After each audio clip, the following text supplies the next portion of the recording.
you don't stop and look around once in a while, you could miss it.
Oh, fuck yeah, that's beautiful. It's very cool. I'm glad you approved, man. Glad you approved. Yeah. All right, ladies. I don't see the Drawn to Death one in there, but whatever. We'll get to that in a second for sure. Yeah. What's up, ladies and gentlemen? Welcome to episode 198 of the RGT podcast. 2 episodes away from a record 200 shows here on YouTube.com. I want to say thank you very, very much for everybody who supported us along the way. It's been a long journey. It's been an awesome journey, since. And today is a very special day, man. As you guys already know, we just got the pre-orders for God of War Ragnarok. I know Jaffe is excited for it. Everybody's excited for this. I don't know who's getting what, but we'll talk about that momentarily. But we got the pre-orders for that. And what better way to celebrate such an awesome day like this? Obviously, we got the release date. It's confirmed for this year. Everybody's excited. But what better way to literally celebrate this awesome moment than to have the creator of the character himself? Guys, I am a big fan of this guy. Been for a long time. Whoa, what's happening? Did we lose our host? There we go. I'll take over. Don't worry. Been a big fan of this guy for a long time. Like, what the hell was that? Discord just crashed. But anyway, been a big fan of this guy for a long, long time. And it's, let me tell you, man, this is everything coming full circle. And I'm very, very, very happy to have him with us. I had the privilege of speaking with him not too long ago on Iron Lord's podcast. Blaze 4K had a privilege of speaking with him with Game On Daily. Shot the gas. Guys, today we welcome David Scott Jaffe, the creator of God of War and Twisted Metal. This dude's legendary, work has not only transcended gaming, he created a character that is not only lovable and believable, but it's a character that so much of us have just literally been. The disrespect out of your mouth. How do you forget Drawn to Death, Big Cloud? I'm gonna get you goddamn that in right. a second, you bastard. How are you did you just call Kratos lovable? Yeah, you damn right, he's a lovable damn character. And since You're what the the only latest one? person. What the latest one? What the latest God of War? Yeah.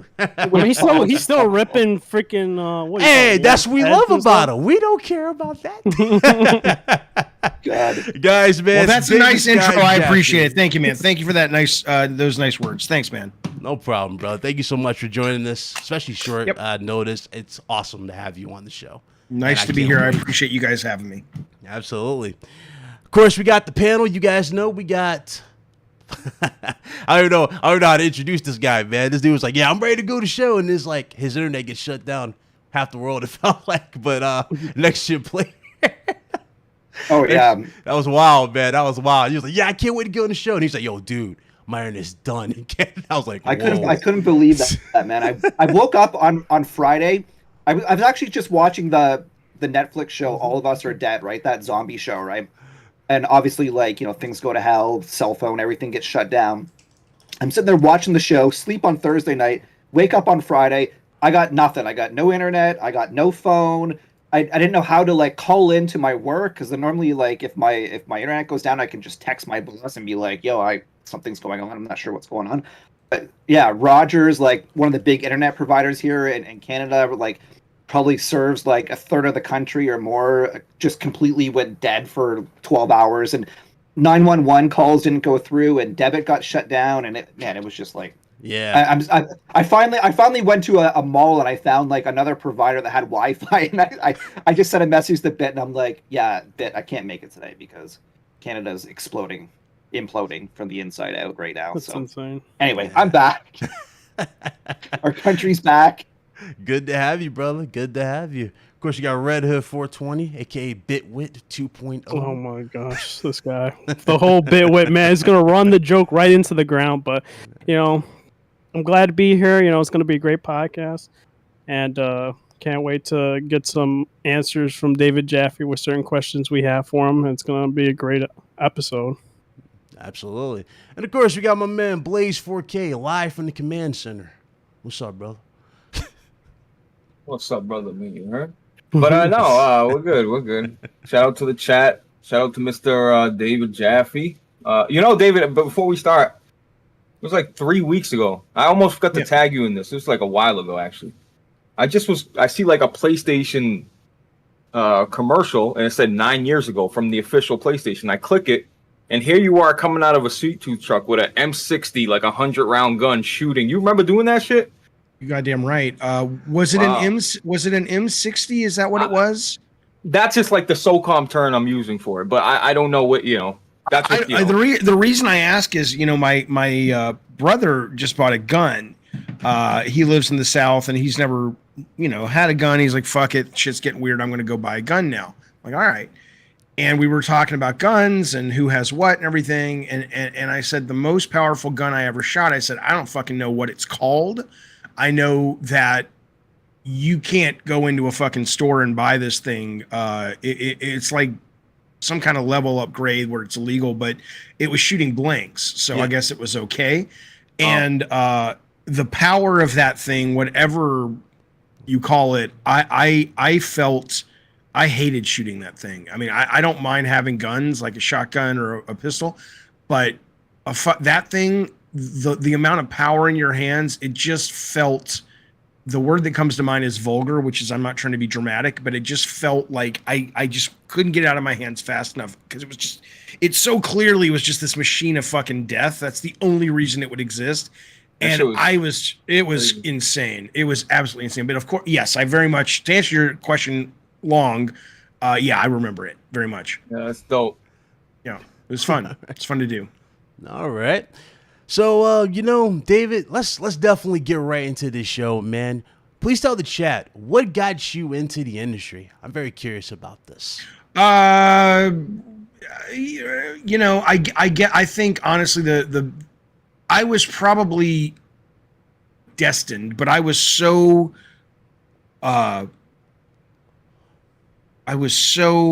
insistent upon being in entertainment as a creator in some capacity. So I had come out from Alabama to California to go to film school, to direct movies. I never got into film school, but I went to USC for it, which is real famous for their film school. Yeah. And I was making movies and doing all that shit. And I was waiting for my Hollywood career to take off. I had sold some shows and things like that, but nothing ever got made.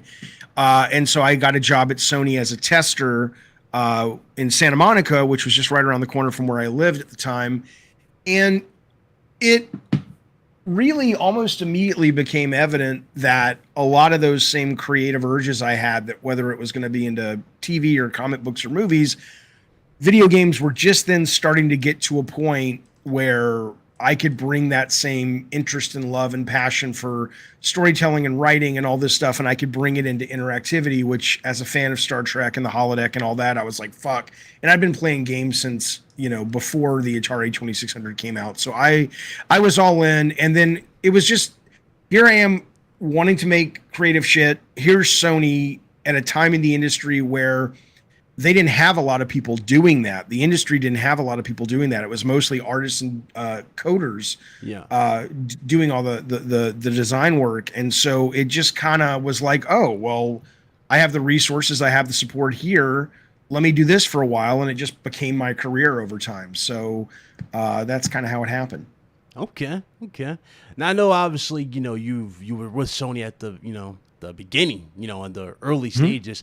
Now you're seeing Sony where they are now, with the market changing, we're going towards services and whatnot. Sony's making those different approaches, and like we've already seen, Jaffe, when a lot of people change, like when you see people change from, or I guess when the public sees a company change from a formula that's been known to win, I guess, right? AAA exclusives, people see that and they go, okay, let's not do, but let's do that, but let's bring them everywhere. You're gonna have people have a different perspective now on the merit. But if you remember with the PS3 gen, Sony was doing that for so long, right? It felt like they were throwing stuff at a dartboard, and a lot of the games were just not selling, and that's why we just kind of lost them in translation. That made sense, a lot of the games are gone. Now they're making more profit than ever, and they're talking about a new membership program for, well, not membership, it's like a rewards program that goes on top of your PlayStation Stars is what it's called. PlayStation Stars. And ironically, that is very similar to the Microsoft Rewards, if I remember correctly. That's the name of it, right? Yeah, I don't know how ironic it is. I mean, I think there's a lot of sort of that fanboy battling that happened when they made the announcement yesterday of like, that's just it. It's like, bitch, Baskin Robbins had a loyalty program when I was a kid. It's not a big deal. It's everybody has this shit. In fact, Sony's had Sony rewards that go into your credit card if you get trophies and shit like that, I think, for a long time. So there's nothing there's nothing special about a loyalty program. It's not like, oh, Xbox had it first. The thing I actually do like, and I have Xbox rewards programs, and I've never cashed it in, but whenever I log in, I'll go over there and see how many points I've got, and that's fun. And I've never been a trophy guy. But what I do like about the PlayStation Stars program is, and I know it sounds so stupid because I totally get it. It's total manipulative. It's totally built to get you to stay in the PlayStation ecosystem. It's not like if you read the blog yesterday, it's like, oh, we're doing this for the fan. Hey, fuck you. You're doing this because you know that we will be insanely addicted to getting a 3D Ratchet and Clank statue of what Ratchet and Clank looked like before it was approved, like the first piece of concept art, and you guys are going to make a digital statue that we can rotate and display, and maybe it animates, and if you basically platinum Ratchet and Clank Rift Apart, you get that, and maybe one day we'll relaunch Home, and that gets to go in your apartment and Home and all this shit. So I love that shit, though, because I've never chased trophies, but I will chase that shit. Right. All good and goddamn way. Yeah, to do right, and so it's just it costs them almost nothing to make, but it's still something that for me presses my buttons and I'm excited by. Now Xbox doesn't have that, but I mean, it's not it's people do this and they innovate, then somebody gets inspired by their innovation. It's but yeah, sure, it's like Xbox's program, and it's also like Subway's program where you go in and you get a punch card. Who gives a shit? Yeah, and the reason why I brought this up because there's been a lot of I don't want to say complaining, right? But there's been a lot of friction, especially when it comes to price points. And you already know, I said this before, when you increase the price of anything, the magnifying glass gets bigger. You know what I mean? People start looking, okay, what am I paying for? You know what I mean? Am I still getting the same type of experience? For example, let's say a 6-hour experience, and you're tossing DLC on the side that I still have to pay for, or you include, you know what I mean? Or are you making this longer? You giving this more context to this, and the game is really, really good, and then stuff like that is still on the side, but that is now still a thing, and it's turned into this. I don't even want to say it's like a weird situation for Sony, because we kind of knew this was going to happen as soon as the $70 thing started to really take off. Now you got third parties doing it, and some of the old practices still haven't died. You know what I mean? You're still kind of getting incomplete like games with DLC, season passes and stuff like that, but we are seeing certain games take the free-to-play route, which kind of takes a little pressure off, but at the same time, it doesn't. You know what I mean, Jeff? It just doesn't. And I don't know how they're going to compete, how they're going to change that. What would you think Sony would need to do with just the way things have been going lately with the price points? Well, I mean, they're already, look, today, as of today, Bungie is officially legally a Sony company, even though we know that they're going to continue to be multi-platform. And that acquisition, they've said as much as it was primarily, not to get the IP for Destiny, but to get a top tier best in breed team that knows how to run service games and knows how to build them and knows how to maintain them and knows about cadence of release and on and on and on. And Sony has to get into that market because that market is, it's simply the industry has changed, and it's not, it's funny when I hear gamers talk about it, they talk about it like this is the industry's fault. But is that thing you're drinking, Blaze, that has the little the little thing in it, the little glass bead? I have ADD. Oh no, those are those Japanese drinks. My kids drink. Yeah, those. my kids brought those home, and I'm like, what the fuck is? Dude, Oh, you're drinking beer. Okay. Yeah, those are cool, those little fucking things. Okay. Yeah, they're good as hell too. Dude, I buy lemonade like every week. It's my jam. What's that? Yeah, they're, absolutely. Now listen, what was I saying? So, sorry, we were talking about the industry. Is, industry. Yeah, fuck that. But yeah, people will blame the game industry, and the game industry, and this is nothing that clever. Everybody knows this, but gamers seem to forget it or just choose not to be aware of it. The game industry goes where the money is. And if you're the game industry and you watch the up and coming generation and they're spending crazy amounts of money on everything from Roblox to Fortnite to Call of Duty Mobile. Yesterday, I think they just announced The Division is doing a mobile game. They released gameplay footage from that. Yeah. Everybody is going service-based and free-to-play because that is what consumers are telling these companies they will spend. And it's funny because the amount of money that is made in mobile and the amount of money that is made from microtransactions and downloadable content and service-based games dwarfs. Yeah. Hey, we made a $70 single-player game and it sold 20 million copies. That's not nothing. That's huge. Yeah. Comparatively speaking, and also compared to the amount of money that goes into developing a service game to get it to launch state. And there's things they could do to not even have to spend that much money.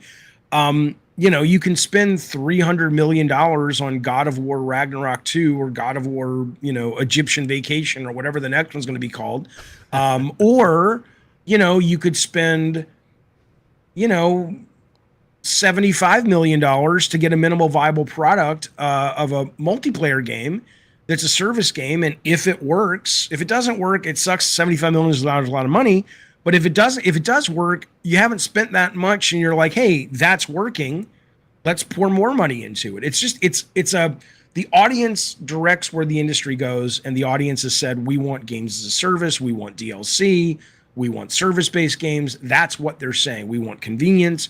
Now, again, I play, as I say a lot, I play all up and down the budgetary spectrum. So I don't care.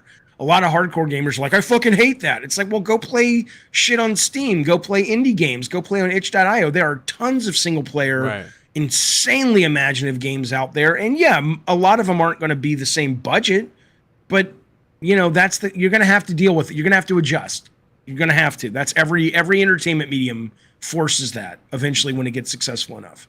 Yeah, that's a good point. Because if you look at the way Sony's been moving, especially with their first party, the window has kind of really shrunk drastically when it comes to especially when it comes to the games to PC. Remember how it was 4 years, then the game will go to PC, then 3.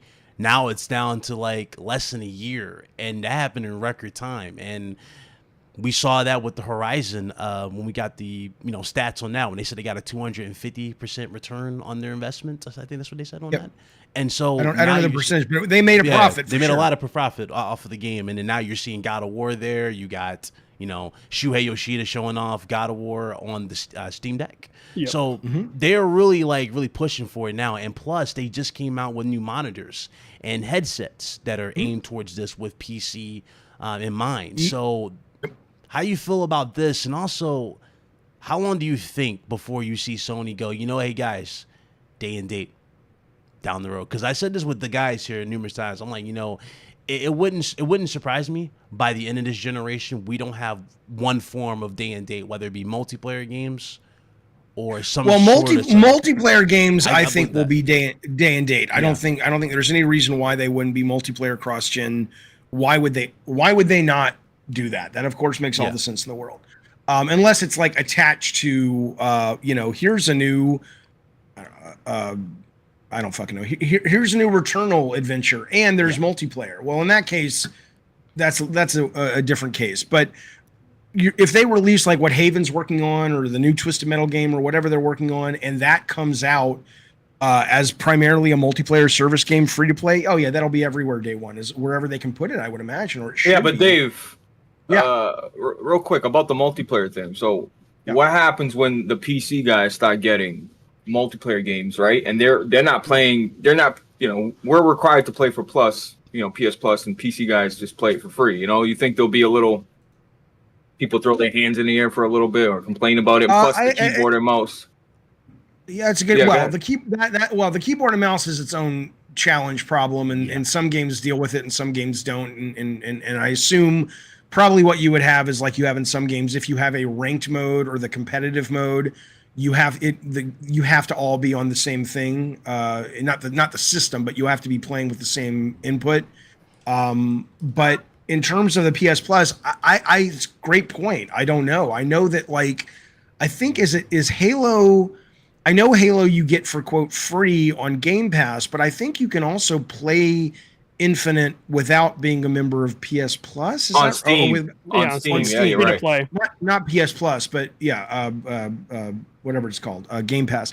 So I'm not sure. I think maybe in those cases they, it's a really good question. I don't know what the solve to that is. I'm sure there will be one, but but the bigger point though is the frequency of getting to PC faster. I don't think they'll ever go day and date with their single player, unless the numbers simply prove out to suggest that sacrificing hardware sales is more valuable, which I can't imagine is less valuable than getting another 2 million units sold of God of War 5.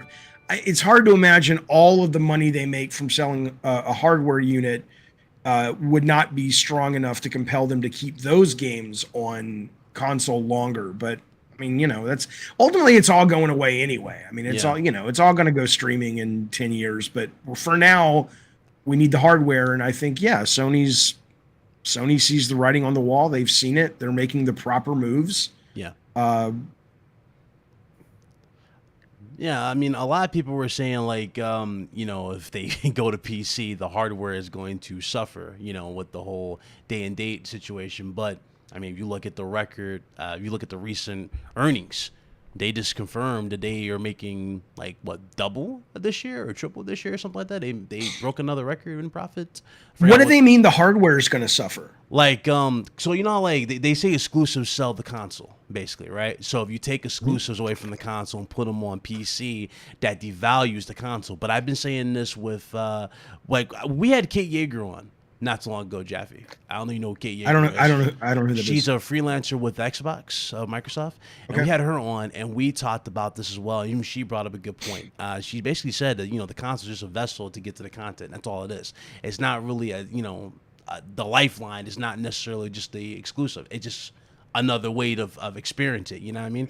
If you have the games for the ecosystem, they're going to come. You know what I mean? Because Spider-Man by itself is going to sell whatever the hell they want at this point. And then you have but if you own the hardware, the value is not as much as Spider-Man selling over 20 million copies is insanely profitable. The real profit is the game causing people to buy the hardware, because every single thing from God of War Ragnarok to the HD version of I Am Bread is ultimately Sony gets a cut of every single dime that comes through their PlayStation Network. Right. And so that's the value, or has been the value for the longest time, owning the hardware, owning the box. And that's what's kind of interesting is that as much as that money is there, you see these companies still pivoting away from only on our console. Because I guess my assumption is because the money that they can make or the money they're leaving on the table by not making sure their service-based games are in enough places to be incredibly lucrative. If they can, Jim Ryan actually said, he said, look, if even one of these games of the 10 multiplayer service games we're working on hits, his quote was, it fundamentally transforms our business model. Yeah. Like if you have Fortnite, if you own Fortnite, or I don't think Fall Guys is anywhere near as big as Fortnite, but if you own a Call of Duty or Fortnite or what have you, all the other shit is gravy compared to what you're making off a game like that.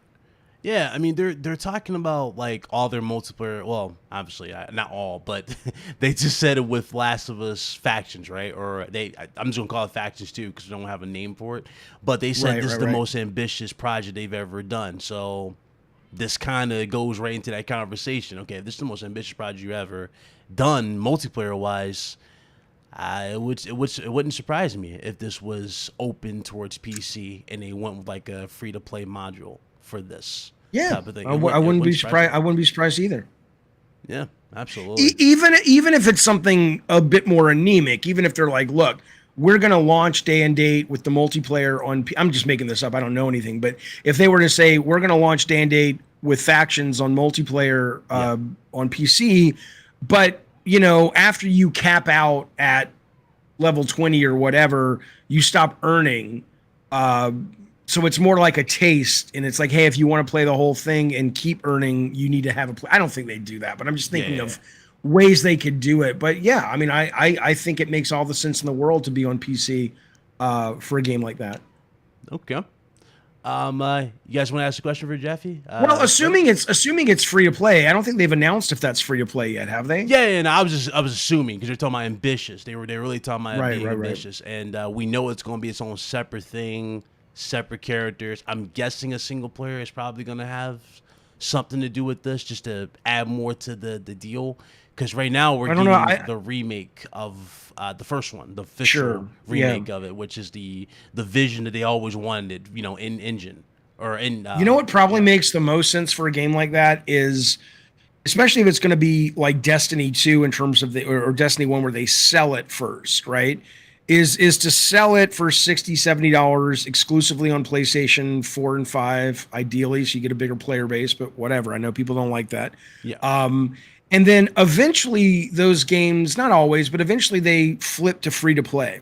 And maybe when they flip it to free to play, and I imagine all these games are being built now with that, hey, inevitably you're going to go free to play. Just like Destruction All-Stars did, right? So we start at this model, and we waterfall down to free to play. When that free to play switch gets flipped, that's when it comes to PC. That would make sense to me probably, because then they're like, we're going big with this now. So who knows? But we'll find out. All right. Good point. Shout out to Ice Queen Gaming, channel member for 17 months. Thank you very, very much for the support. Platform Live, aka Danny, drops a $10 super chat. He says, "What's up, Big Cloud and RGD fam? The legend, David Jaffe in the building. Let's go. #PC. You are goddamn right, sure. You know what? What are you gonna buy with that $10 you guys just got? What are you gonna do with the money?" We don't see none of the funds Big Cloud. Yeah, we definitely don't see none of the funds. Big Cloud keeps that. Dude, upgrade your God of War PS4 to PS5 with your $10. There you go. $10. Actually, that's right. It's actually like you only get $7, Yeah. but You're right. I was about to say that Google after. and then there's taxes. So you get about They screw you with the is what you're taxes every getting. time. Yeah, they get you every time. So what we're saying is they need another $10 super chat so they can upgrade to God of War 5. Come on, y'all. Hell, it's for the kids. Do it for the kids. Shout to Ice Cream with the $2 super chat. She says, "Ryan, I'm glad I found your channel. I appreciate that, Don. Thank you very much." And the brother John the Don has been a member for 5 months. Thank you very much, brother. Appreciate it. back to this. Redhood, you want to ask your question to Jeff? Yeah, I mean, I have a couple, but I guess the first one would be relating to God of War. So like, what inspired you, I guess, to create Kratos? What was like in the creative process? Is like, this is the design we want, and this is what we're going for in terms of backstory, in terms of how he reacts. Yeah, I mean, the fascinating to me part about that process is I came to the team with kind of a North Star of this is the kind of game I'd like to do, action adventure, cinematic, here are our influences, Onimusha, Ico, Devil May Cry. And thematically, emotionally, here's the movies and the comics. I want Wolverine, Hulk, American History X, Romper Stomper. I want this just pure animalistic aggression, violence, anger, power, energy, right? And those two things were the North Star. And we never considered wavering from following that North Star. But then all those things that you mentioned, whether it's what Kratos wants or what motivates him or how this gameplay works, the fascinating part to me, and I've told these stories many, many times, but I still remain just amazed by how art sometimes begat design, which begat tech, or design yielded new tech that we needed, that then the artist said, ooh, I can do this. And all of that got marbled to the point that the reason Kratos has the chain blades, or the reason Kratos has ashy white skin, or the reason the harpies look the way they do, almost at least half the decisions on that game, everything from technical decisions to story and narrative and gameplay decisions, can be traced back to something that was happening in development that needed a solution, or that triggered an idea. So it wasn't like a screenplay for a movie where it's like, here's God of War, go make this. It was, let's start. Let's build a rough prototype. Here's our influences. Let's go. And by the very nature of going and being in a supportive production environment, which was, and I believe still remains, Sony first party, you were given that road to walk, the distance to walk, where you could play and explore and iterate and find what the fuck this thing was. And so it really wasn't a one-size-fits-all answer. It was and remains a very fluid, iterative process until it's almost like, imagine, for some reason I'm imagining, remember in The Hobbit, I forget which one, it might have been the second one, where the giant gold statue collapsed and it just made the river of liquid gold that was pouring. Anyway, I have this image of just this massive wide road of a flood of just, let's just say it's water. And the producer's job, is at first just to let it go everywhere. And then slowly, they come in and start sort of putting up walls to sort of hone it, to bring it in to the finish line. And so you start with this massive iteration, sandbox of play. And over time, it gets, if you're working with a good publisher like we were, it gets responsibly constricted to sort of what the game is, so you can actually release a fucking product and not just be in the sandbox forever, which is a danger. So there is no one size fits all answer to your question, I guess, is a long way of saying that. I was going to say though, like what, good. I was going to say, like, one of the like coolest things I thought, because I played the game when I was like in middle school, was the grave digger digging the grave, and it's like foreshadowing like the death, and then climbing up, and then like seeing the gravedigger through it. I guess you could say like what Ghosts of Sparta. And then I would say the extras, which you know, in terms of like hearing about Kratos' brother, like I believe it was the extras where in Sparta, like in the Spartan culture, and that if you were weak, you would be like sent out to the mountains or whatever, and having that brought back from the video extras into the PSP with Demos was thought was pretty cool. Yeah, and that story, Mark Anderson was our first art director on the game, and then he went off to do other things. But that story, he did some research, and I had never heard that about, little kids that got sent to the woods to die if they weren't strong. And even though he was no longer at the studio when we finished the game and we wrote that in, that's kind of what I mean. It's like he went, he had this little piece of knowledge, he shared it. It was so strong and so cool that it has pervaded the entire franchise ever since. I mean, it's just, it's almost like, I don't know if you ever read the book Dune. The movie Dune doesn't really explain this yet that well, but Paul Atreides, who's the main character, when he takes the spice and shit, he has the ability to sort of see all pathways from a moment of like what possibilities could occur at this moment, and it's almost infinite, right? But he can actually process that, and it's like it's almost like some days if you stand back and look at a game or a creative project and just look at all of the things that led it to be what it ended up being, it's like this sticky tape, and it just rolls around and it picks up shit and becomes what it is because of the things that it's picked up. And it's staggering how anything ever gets shipped, but that's how it works. At least that's how it works in our shit. Jaffe, what games have you technically, because I know you made God of War 1, you made Drawn to Death, you made Twisted Metals.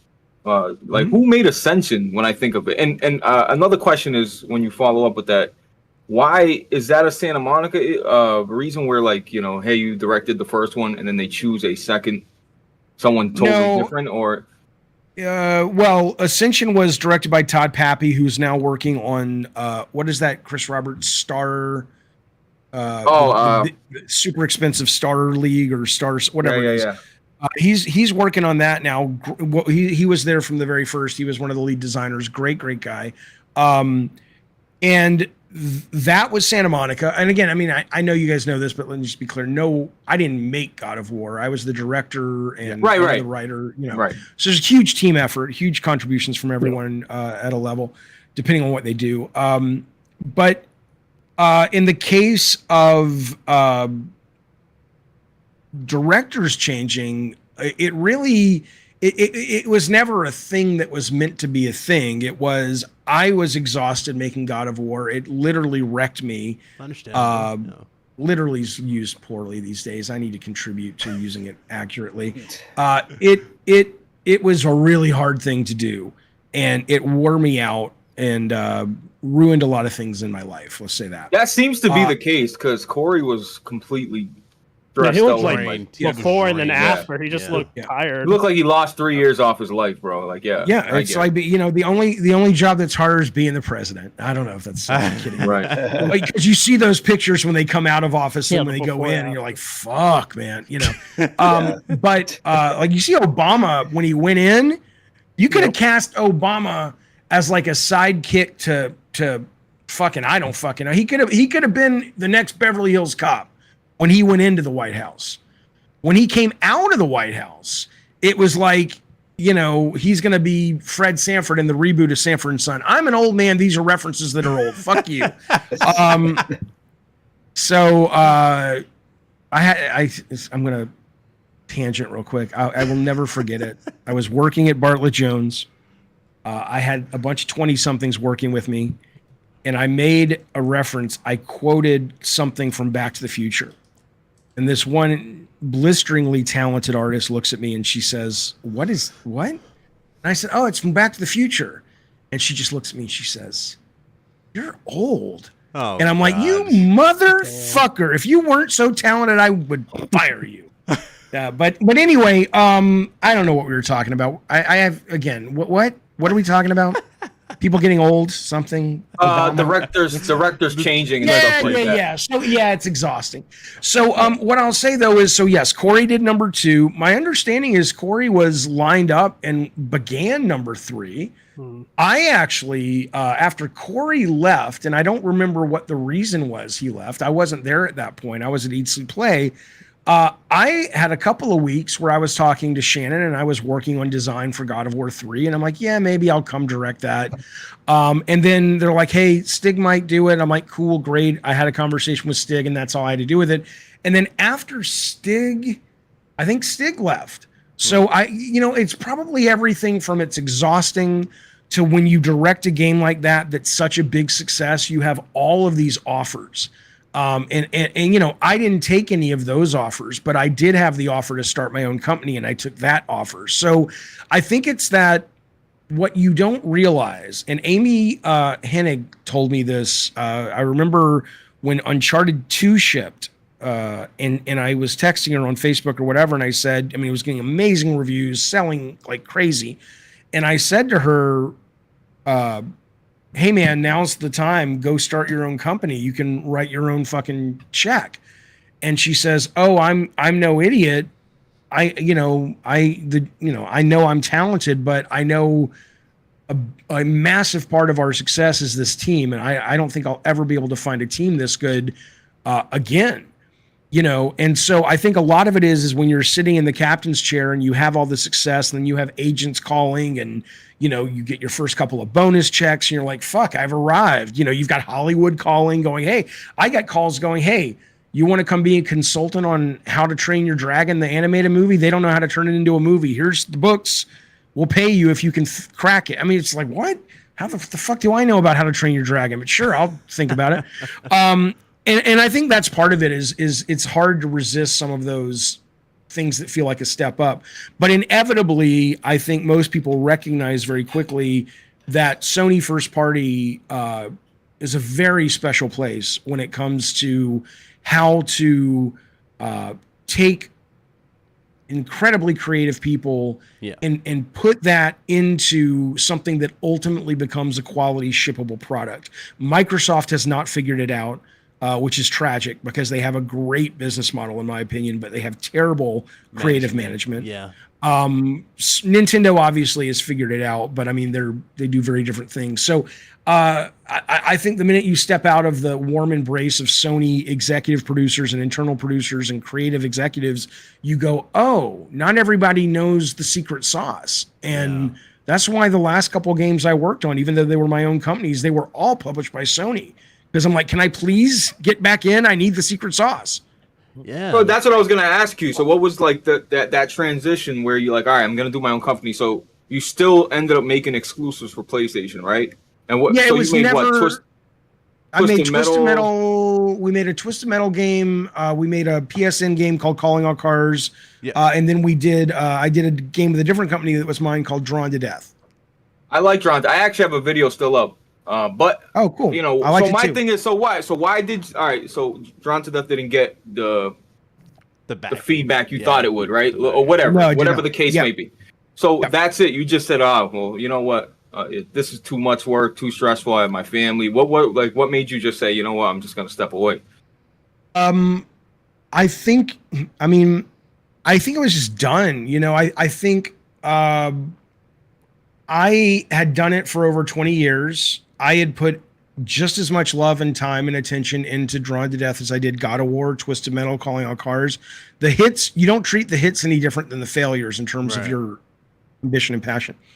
And I think just it was really hard.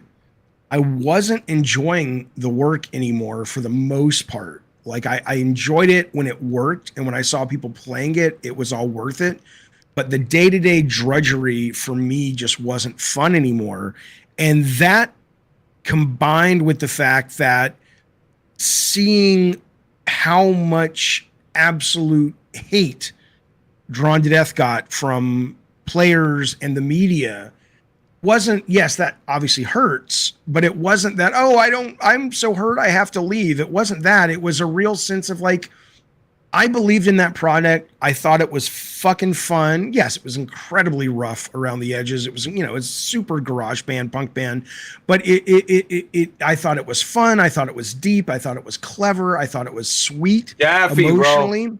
I ain't just saying this shit because you're here, bro. Like I said, I played that shit. I thought when you would get a kill, they would swear like, "Yeah, fuck your mother." Like, yo, it was fucking hilarious. I thought, honestly, I thought it was too. And I appreciate that. The way you got into the map was so cool. Like you fall into the paper. Like it was like, I'm not saying it was like the great, but it. I understand. I promise. And I appreciate that. But for the point though is that when I said, this isn't like I look at Drawn to Death. Yes, I could have done a lot of things better, but I don't look at it and go, oh, well, yeah, I get why it failed. It was shit. And I'm like, well, this is who I am. Just like when I made God of War and my contributions reflected who I was at the time, Drawn to Death was just as close to my heart. And I'm like, oh, okay, well, if the audience doesn't really like what I do anymore, or like what I want to bring anymore. And, you know, okay, I can be done. And that was free to play, correct? Or am I remembering wrong? It was meant to be free to play, and we made the Okay. horrible decision, Sony and us, and it was the wise decision at the time, because Sony had just put out a game called Killstrain, which shat the bed from a financial standpoint. And so we went out and had lunch with the producer and Scott Rohde and our producers on the game at externally. And it was Nick and I, and they said, hey, what do you think about going free to play for a month like Rocket League did? Yeah. You'll get all these people playing it, and then we start selling slowly it. Transition to selling them. Right. Yeah. So we added another 6 months to development. That's how much Sony believed in it. That's how great they were as a publisher, and ripped out all the free-to-play stuff. And there was a lot of clever free-to-play stuff. And looking back now, if we had stayed free-to-play, it's quite possible we would not have been the failure we were.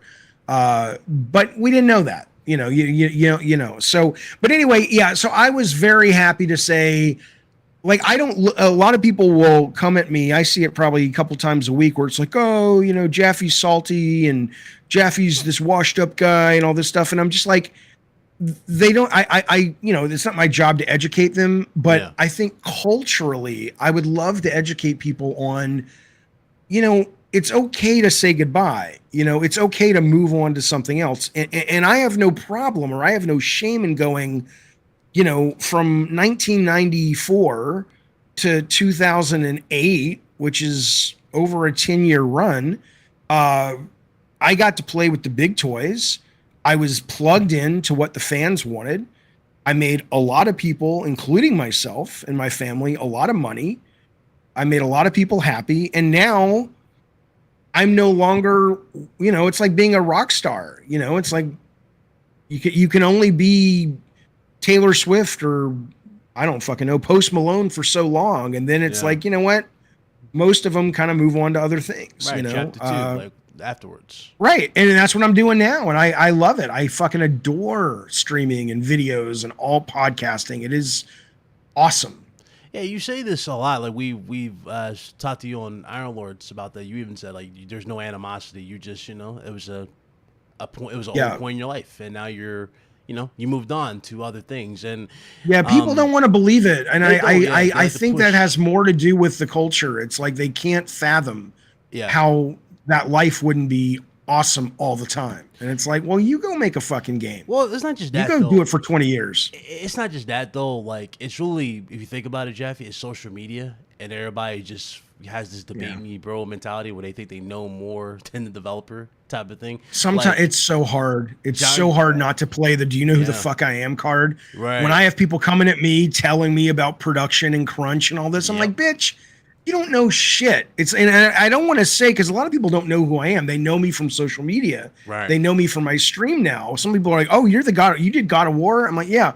And I don't trumpet it. I don't need to be known by that. But it's just like, dude, do some fucking research before you come at me on social media and act like you know more than I do about game design or the business or crunch or any of that shit. Fuck off. Like, I loved when you, because, you know, I thought this game was very underrated, like super underrated. It was which one? Days Gone.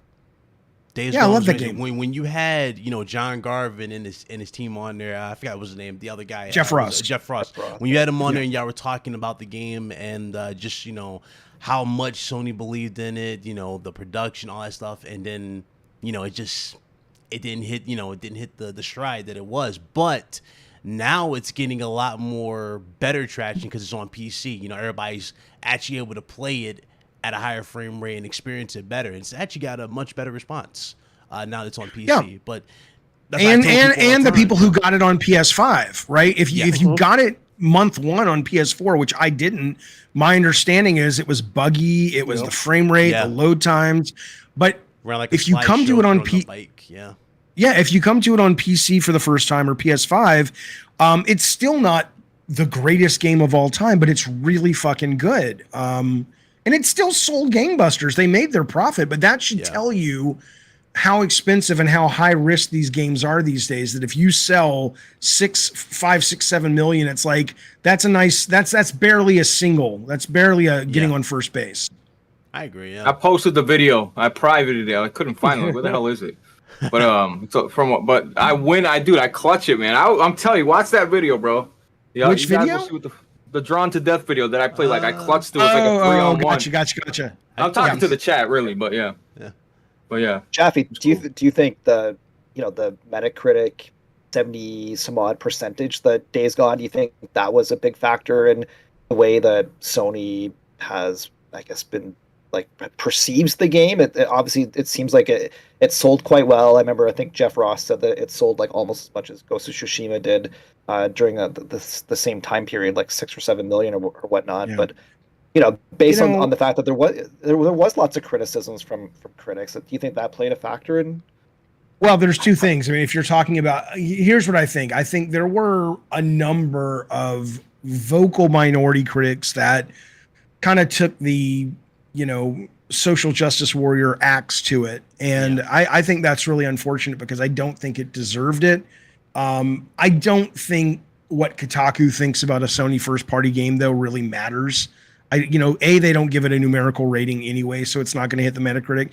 And B, it's not, I guarantee you there weren't a lot of people going, I'm excited for this, motor dirt bike, redneck, shotgun, zombie ass kicking game. Oh, but Kotaku says that it doesn't have, enough black people in it or Mexican people in it or gay people in it. I'm not going to buy it. Right. So I don't think that mattered, but I'm sure the Metacritic score didn't help, but I think Sony's a business, obviously, and if the game had sold 20 million copies but was sitting at a 70 Metacritic, you'd have 3 sequels by now. Yeah, but when you're not selling brilliantly, and when your Metacritic is not helping the brand at a meta level, like Returnal's probably never going to make a shit ton of money, but I don't think Sony looks at it as a failure because it's done a lot of heavy lifting for original, fresh IP, quality IP, and that's worth a lot Game in of and the of Year itself. Awards.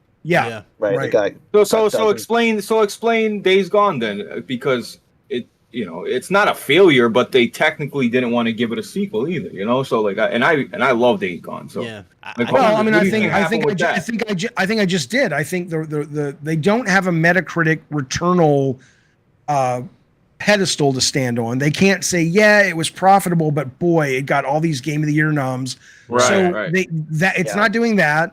Their Metacritic was soft. Obviously John Garvin had left.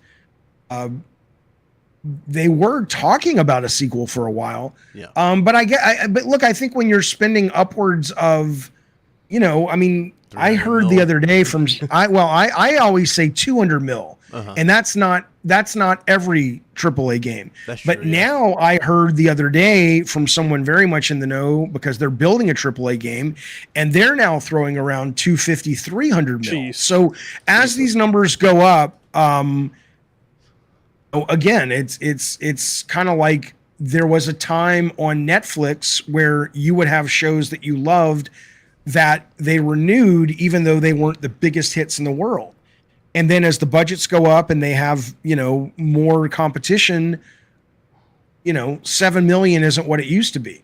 And if your game doesn't seem like it can, like, I think you look at Tsushima and go, you know what, we're on a forward trajectory. The next one's probably going to do double. Last one did. I don't think you look at Days Gone and go, the next one is, you look at it and go, it's probably always going to be in that realm for whatever reason. Maybe it's just people are tired of zombies, or they already have their zombie game on PlayStation. It's called Last of Us. Who knows? And that was the other thing too. You remember the big comparison between that game and Last of Us? Everybody was really quick to do that. They're like, oh, they're just making another Last of Us with a Dude, they play so differently, man. Well, they do play differently, but the comparison, I think, is correct. Just like Sly Cooper plays differently than Ratchet, but I remember the year they released both of those at the same time, and we're like, what the fuck are you people doing? So why in the fuck they were able at a greenlight level to greenlight both of those games? It's like, no, artists are clickers, and these aren't zombies. These are it's fuck you, they're zombies. They're fucking zombies. They're fucking zombies. Shut the fuck up and let's do some work and figure out, can we save Days Gone and still differentiate it enough? And if the answer is no, then they shouldn't have greenlit it. Jaffe, Put it in fucking outer space. Days Gone would have worked in outer space. Make a space fucking western. I mean, it would have. I'm not even joking. Moon? Well, you might as well go to Callisto Protocol. What a motorcycle. Well, yeah, I can't wait for that game. me too. That looks fucking awesome. Yeah, it does. Oh, hell yeah. That's, Jaffe, come on, bro. How much does it take to get you out of retirement and make me a fucking SOCOM game, man? Come on, bro. Hey, people love You me. don't- What's wrong do with not- Sony, man? Well, okay. First off, you don't want me making anywhere near a SOCOM game because I don't love. I loved SOCOM 2. I'm not like a hater. Oh yeah, that's the best But one. That fan base It's toxic. is like a lot of fan bases are toxic. The Twisted Metal fan base at the hardest core is toxic. SOCOM is right up there, if not above those guys. And I keep saying nobody. You really, if I ran Sony, I wouldn't greenlight a SOCOM game to save my fucking life. It's gonna be tough. I would greenlight a tactical, slower paced, team based game like SOCOM. how about the But I wouldn't call it SOCOM You wouldn't- because the fans will eat you alive. How about a And the remake? value of the brand is it's nothing. Yeah. Nobody cares what's there's a small little group, and they'll tell you it's not funny, but it's like you don't want to shit on people's dreams. But how many times do I have people on Twitter going, Jaffe, here's all you got to do.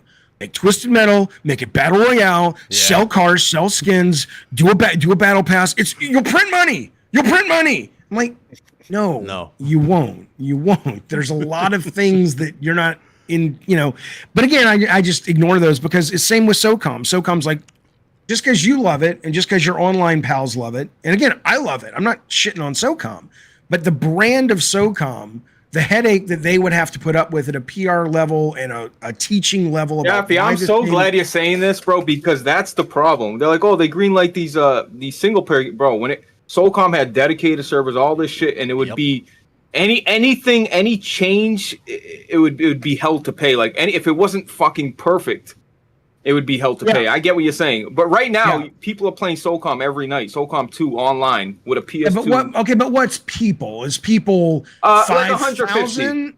Yeah, No. 150. Who gives a shit? I mean, I literally can make a phone call and have dinner with 150 people tonight. I mean, that's nothing. I'm not saying that. I'm not saying that in a. No, you're right.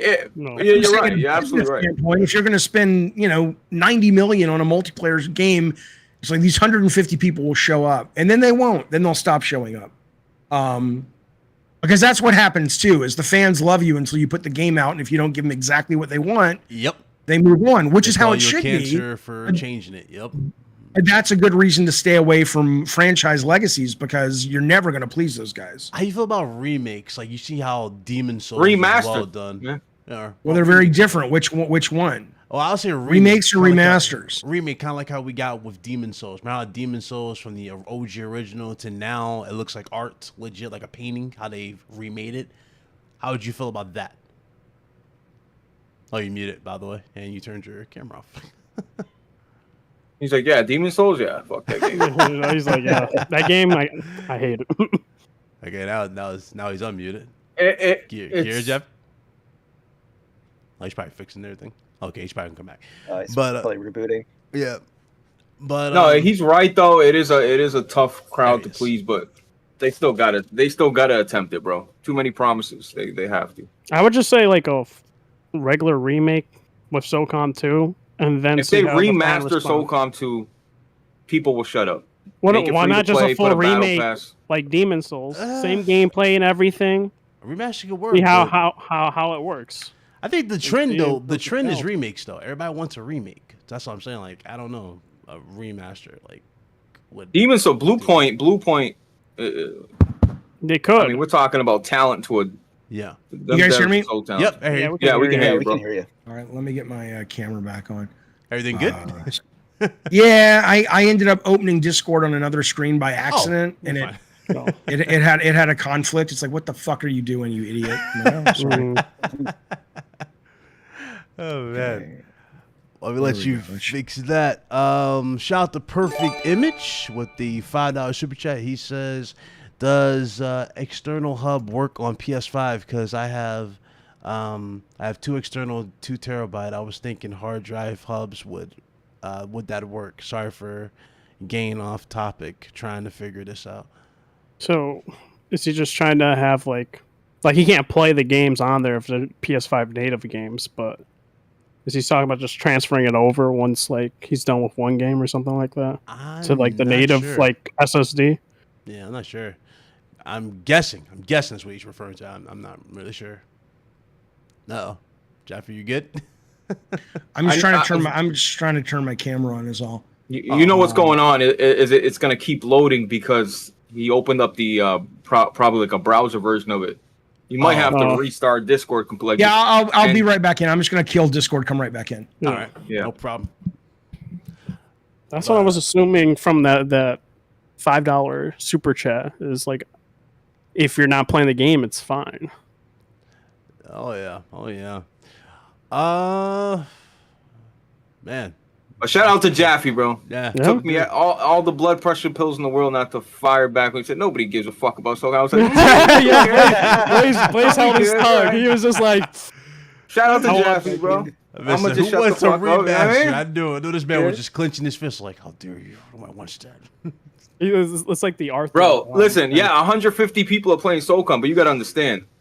That's 150 people that are going out of their way to play. That's not saying that's like the huge passionate fans. You got to download an emulator, do all this shit just to even play it. So these are facts. These are facts, people. These are facts.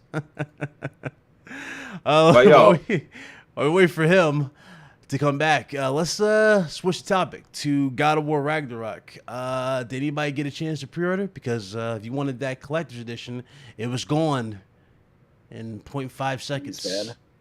I don't like steelbooks, but that steelbook is beautiful. I don't even like steelbooks. Yeah, does it come with the game? I'm not gonna lie, I didn't get the Jotnar edition because I was just like, dude, I don't care. Jaffe needs another invite to the room, bro. And he needs another invite. I would say, Jaffe, if you can hear me, just sure.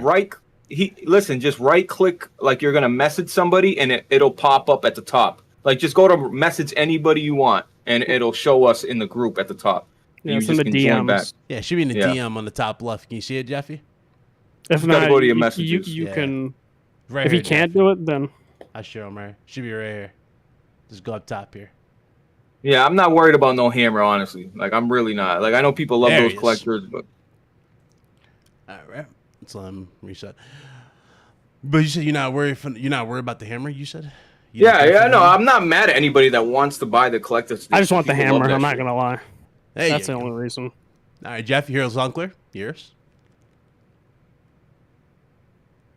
Jeff? Oh, yeah. Okay. All right, but let him get started. Okay. But yeah, no. I hear you guys talking about the stupid collector's edition. Listen, I will say to my defense, I like collecting in terms of like huge items. Like I got the Mandalorian helmet and the Infinity Gauntlet and stuff like that. I think collector's items, don't get mad at me, chat. I think they're a big fucking waste of money, dude. Yep, they sure as fuck are. I mean, especially that one. That's really? a shit collect. Oh, it's a shit collect. I mean, $250 goddamn dollars. I didn't get that one. I want you to is this God of War or Thor? Like, what are we doing here? Not only that, but it's like I want you to think about it. And I don't mean to shame you, but fuck it, I'm going to. Yeah. If it works, and if it doesn't work, shame on you because it should. I want you to think about the people who don't have money, who don't have food, who go to bed hungry at night. Go get God of War. Pay $70 for God of War. Do you really need a fucking hammer that looks like a dog's chew toy to put on your fucking shelf to show your fandom? It's a ridiculous, vulgar display of consumerism run rampant and the desire to buy things to make yourself fucking feel better. Spend that on therapy because you got a fucking problem if you're going out and dropping $250 on a fucking toy hammer to put on your fucking, like, look at my toy hammer, everybody. Really? Right. Go do something with your fucking life. You know, I bought a Jeffy, you don't $400 custom understand. console. There's a difference. It's a console I can play on it. There's a difference. Yeah, you're Not a buying an toy. experience. You're buying an experience if you're buying something like that. But if you're buying a hammer to put on a shelf, it's just dumb.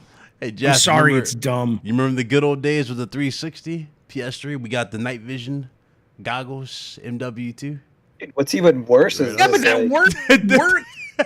I'm saying you got know? those. did you guys see the resale value of those? Like, Yeah, It's like they're it made selling me 3 sick, times. man. Yeah, selling 3 times the profit. It was like €600, I think, for what is that, like $800 or whatever it's Yep. going for? Bro, somebody on And Etsy then- is gonna ridiculous. fucking mass Who would produce pay those that? motherfuckers. Them hammers definitely get mass produced on Etsy. Like, And then, you know, you're gonna have these people that are so, and I mean, Sony made my career. I'm not anti-Sony, but I'm not above calling out bullshit because, and then you're gonna have those people that are like so into Sony and Sony can do no wrong and PlayStation and how dare Xbox, you know, I'm like, motherfucker, you're being played. You spent they charged you $250 on a product that probably cost them $30 to make in terms of the hammer at most. And you're you know, are you out of your fucking mind? It's just like, I don't know where these people go to school where they don't understand economics. And it's like, look, I feel like that's all of them though, Jaffe, right? Like all those companies, like I'm sure it cost them nothing to make, and they Of course. low price, yeah. Yeah. $270. I seen there were $270 something for. You're right, for like a Yeah, that's like display the toy. ultimate collector's It doesn't editions. even come with a stand for the hammer. So you just get a hammer, you just put in this hammer lopsided somewhere. So there's no stand for it. That's another thing. but if there was a stand, what is the value? Yeah. You think a woman's going to come over and be like, I wasn't going to fuck you, but now that I've seen the hammer, You can give or me I the was- hammer or- now. I was over at Redhood's place. I ain't fucking him. His hammer was yeah. just laying there. That would change the You gotta W. stand. You gotta It's stand. realistic, Jaffe. Red Hood's hammer is usually laying there. Yeah, yeah. Don't, Yeah, that's don't what I you think it's understand. like? Don't you Yeah, think there's it's medicine similar to for what that. you? Don't you think it's similar to what you were saying with free to play games though? Like, the Sony goes where the market is. If there's like, if there's Oh, people- sure. because these collector's editions were $90 10 years ago, and then 110, and then 150, and then 200. Yep. There's no limit, right? It's So inevitable it's kind to of where like, it's 400. Oh, I don't blame Sony for this. I blame you guys that said, "Oh, I was gonna buy it, but it was sold out." That's you. That's on y'all. Yo, that Steelbook. Somebody said, wait. So Sony was the last of the Mohegans, meaning if you bought listen, this is what at least I got to give PlayStation this. When you buy a custom console, they gave you the physical disc. No other company stopped doing that this generation. Nintendo Switch, you can buy a custom console. Sometimes they don't even come with the fucking game. Like Animal Crossing was a custom console with no game. Oh, yeah, but digital. Microsoft, they usually just throw in a little slip, download the digital. But at least PlayStation giving you a physical copy. But this Steelbook, I wonder if it's just going to be a slit with a download code. I'm probably. It is. Probably It There's no- is. yeah, It there's- is. yeah, It there's is. no game.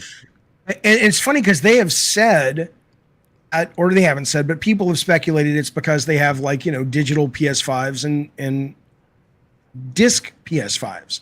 Great point. But it's like, but you're charging your customer $270. Fucking figure it out. Or if not that, then what they should have done is they should have said, you know what, we're gonna put.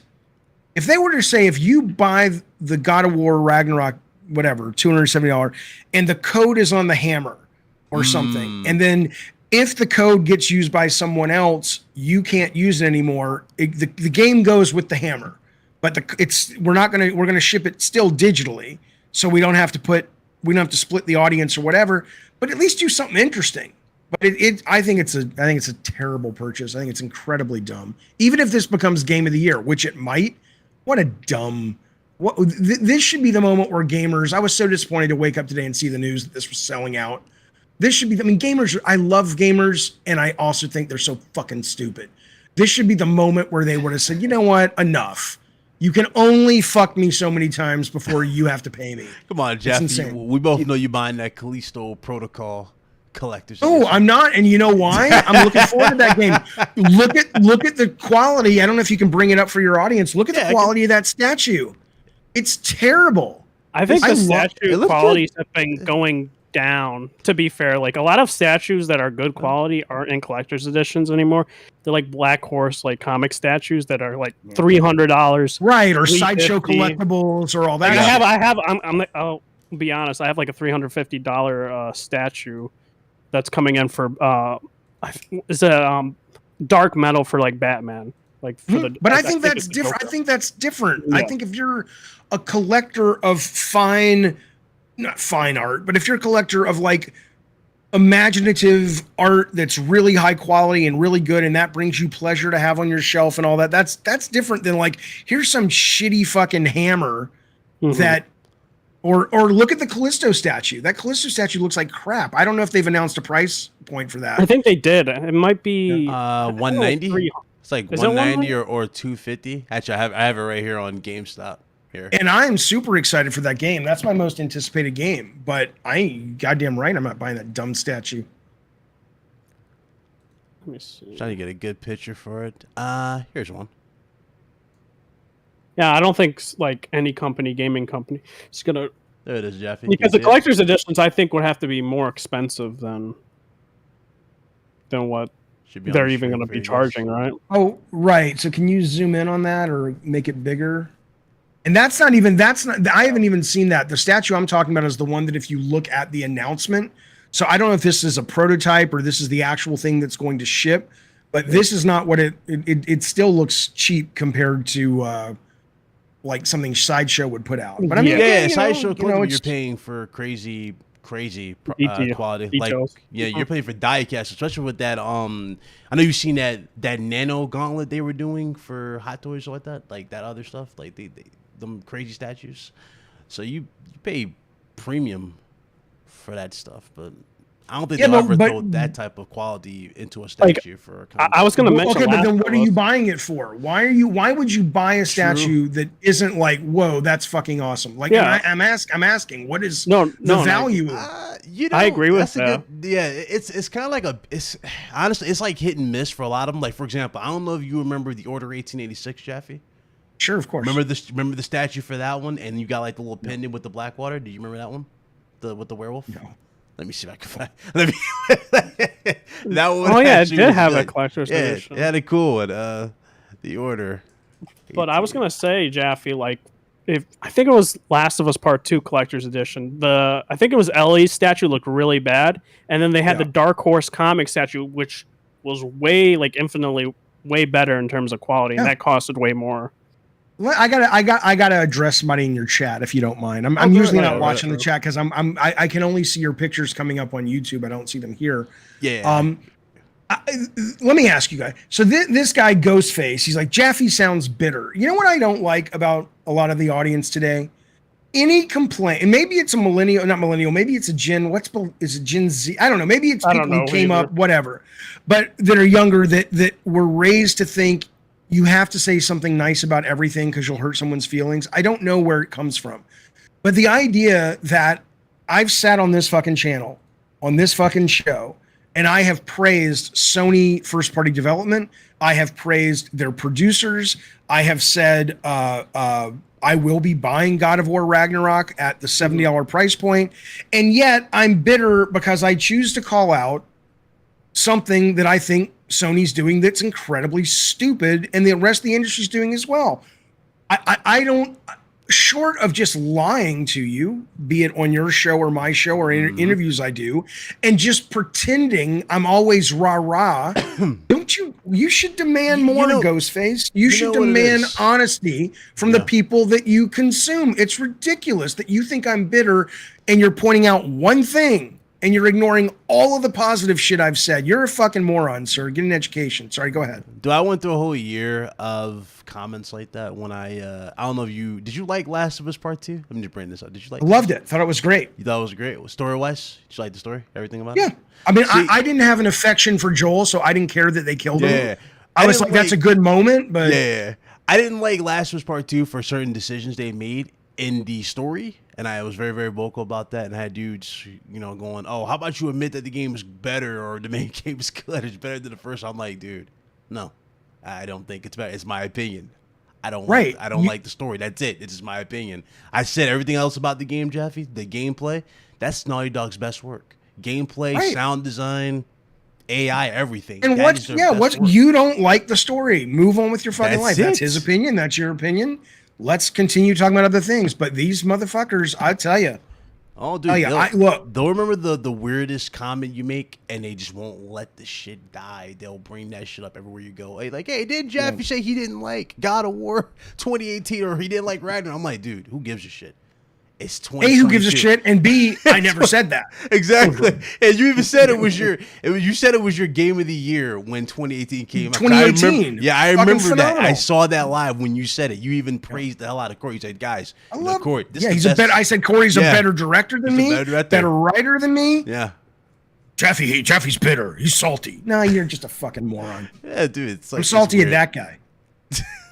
Shout out to Corey Marlon, but it's just wild. It's wild how people just act on the internet. I'm like, guys, dude, it's video games at the end of the day. Well, Number one. the internet, to be fair, but it's like it gives them a, I don't know what, venting in a way for, I don't know, for jobs or their life. I get it. It's weird. I get It's that. a weird thing, which I don't condone, but it's for their point of view that they feel like it's justifiable, even though I don't think so. It's just a weird thing. I've noticed that it's like they'll have a different profile picture or something like that. They'll say whatever they want, basically. Hey, Jaffe, Yeah. you know what would be wild, though? The most insane comments that you'll probably get are dudes who probably have, like, Kratos or a Spider-Man or an Uncharted character as their Profile pictures. avatar. Oh, yeah. And just come at you like this, like, dude, like, you just, like, you're a disgrace to PlayStation because you said this. I'm like, Oh, did somebody say I was a disgrace to PlayStation? Oh, that's know- awesome. you know how dudes be.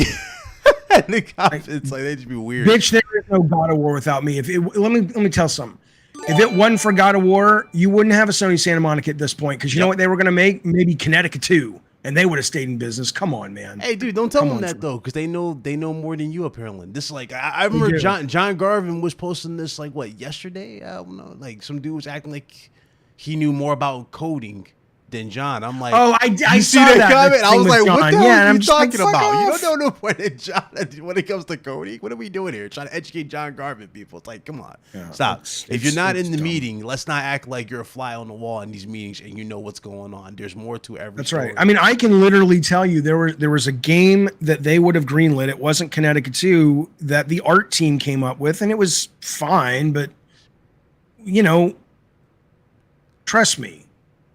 You know, if you're not in the meetings, you would be stunned on what certain people wanted to do, that if people didn't push back, you wouldn't have a lot of what you have.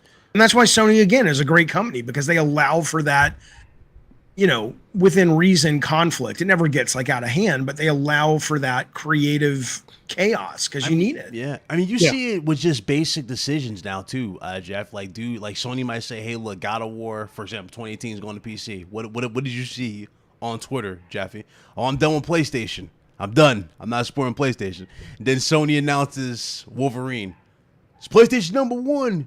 Screw Xbox. I'm buying it. You know what I'm saying? It's like it's an endless cycle. It doesn't end. It's so stupid. It always cracks me up. I was talking to Hunter about this all the time. Like, dude, what the hell is going on here? Like, am I in the Twilight Zone? Do people not make their minds up what they want? 1 week they say they're done with PlayStation. I'm not buying PlayStation. I'm done with them. And then as soon as one announcement is made, oh, Xbox is trash. We're back to square one. But like, Well, but then you also have to filter the trolls out, right? Yeah. So let's say 70% of them are just like, this is entertainment for me. Okay, so they're out. Then you've also got to kind of filter the fact that, you know, whether you're talking about actual people in the media or people like us who just talk about shit, you know, we contribute. I try not to, other than just being honest, but sometimes being honest is inflammatory to people. Yeah. But there's money in playing that story, that narrative. And then you've got the people that are really fucking off the fucking rocker and they're serious about this shit. So, you know, I think online, if mankind can survive the next 100 years of being constantly connected, I think we're going to be off to the races in terms of a species. But I don't know. We're not currently wired to be this way. And I think we're seeing the ramifications of that. And it's terrifying, but it's going to be great if we can get to the other side. But it could also end up being what kills us. absolutely. Because we just don't know how to handle it yet. We don't know. Yeah. So Hey, Paul, do you want to add anything to it? Kind of, you were trying to get it. Yeah, I just wanted to just ask Jaffe's opinion in terms of to what degree do you think Sony and other developers and publishers, do they care about what people are saying on social media? Do they do they actively try to filter out these trolls? Like, to what degree? Because, for example, like we were talking about $70 games, right? A little earlier in the podcast, and like the outrage that you get. But then you'll see, like, you know, Sony just announced today that Ghost of Tsushima is like near 10 million, and I think the PS5 version, I think, wasn't that? Yeah. 70. Anyways, most of Sony games are $70, but they still sell, you know, 5, 10, 15 million. So 20, they're selling yeah. 20 million. Yeah, they're selling regardless. So like, does Sony care about all these Sony- idiots on Twitter? I mean, okay, so I can social media as it is now existed only when I was at Bartlett Jones with Sony. So I wasn't internal with Sony, so I can't really tell you the PR's perspective. What I can tell you though, is there's probably two things where they care, but the best way I have to think about it is imagine it's like Google Translate, and anything that you type or send to a company, nobody gives a fuck about, right? They don't care. What they care about is the money. What they care about is, are their actions translating into more money or less money? And I don't mean that like I'm being cynical. I'm saying that that's the way you communicate with them, because just like the games as a service, if Sony were to look at the internet, they would think nobody in the world wants games as a service and nobody wants microtransactions and all that stuff.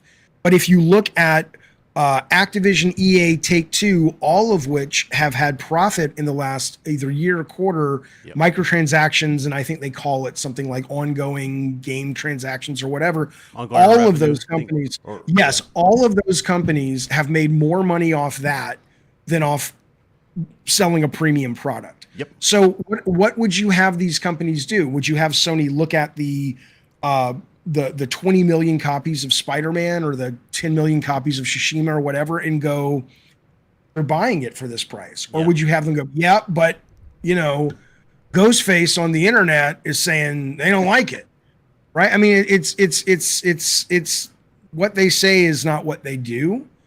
And what they do is all the companies really care about. The only thing where that maybe begins to take a little bit of a detour is when you're talking about what's been happening recently with like sending dick pics and all this stuff. Yeah. I think that becomes a problem, not going to get solved. I think to chastise the gamers and the customers, go fuck yourself, Sony. It's like, I love Corey to death. I think he's a staggeringly talented guy, but I didn't like when Phil Spencer, any of those guys came out, were like, now, come on, kids, don't do that. And I'm like, go fuck yourself, bitch. I'm a fucking customer. I am your fucking customer. You serve me. And do I think people should send dick pics? Of course not. What do you think? But do I think that those companies, if you have a problem with dick pics, which you should, listen to dick pics, which you should, then don't go on social media and identify yourself in your Twitter handle as a member of the God of War team. And don't go on social media and basically tweet art and concept art and animation test and all this shit. And are you excited? And all this shit. And you're basically hanging out a shingle saying, I'm open for business in the God of War customer service operation. Suddenly you're complaining about how you get treated. I'm like, just don't do it. See, that's the thing, though. You know, all these developers, and you see it every day, Jaffe. Especially, I don't know if you're on LinkedIn, but you see them on LinkedIn. Everybody's excited to get, everybody's excited to get into the industry, so they want to show off their work, their excitement. They're excited to show off projects, concept art, stuff like that. That's just natural, you know. It's kind of like, but if you're working for the company, if you're working on God of War and you're showing off, hey, look, this is me and Eric Williams, the director, getting ice cream, talking about new combat scenarios. When you're engaging with the social community and part of your appeal is that you're an insider on something that you are acknowledging, like God of War or Callisto or whatever, that's going to come with the territory. I'm sorry, but that's people. People are assholes. And yeah, but I didn't think we would ever get to this extreme where we're seeing this, you know what I mean? I mean, legit harassing a developer. And the real reason why a lot of them are harassing the developer for God of War info. It wasn't the fact they just wanted to play the game this year. You know why? It was this whole console war bullshit. They wanted to count it on their hand and get confirmation that it's not. You know what I'm saying? Get confirmation that it was coming out this year as opposed to it coming out next year. Because that was the whole debacle. Starfield's delayed. Sure, shit like that. But there's no excuse. If you send an unsolicited dick pic to anybody, you're a shit human. But if you also hang out a shingle that says I'm in God of War customer service and you act all, ooh, my stars and garters, someone sent me a dick pic. You're a fucking moron if you're surprised by that.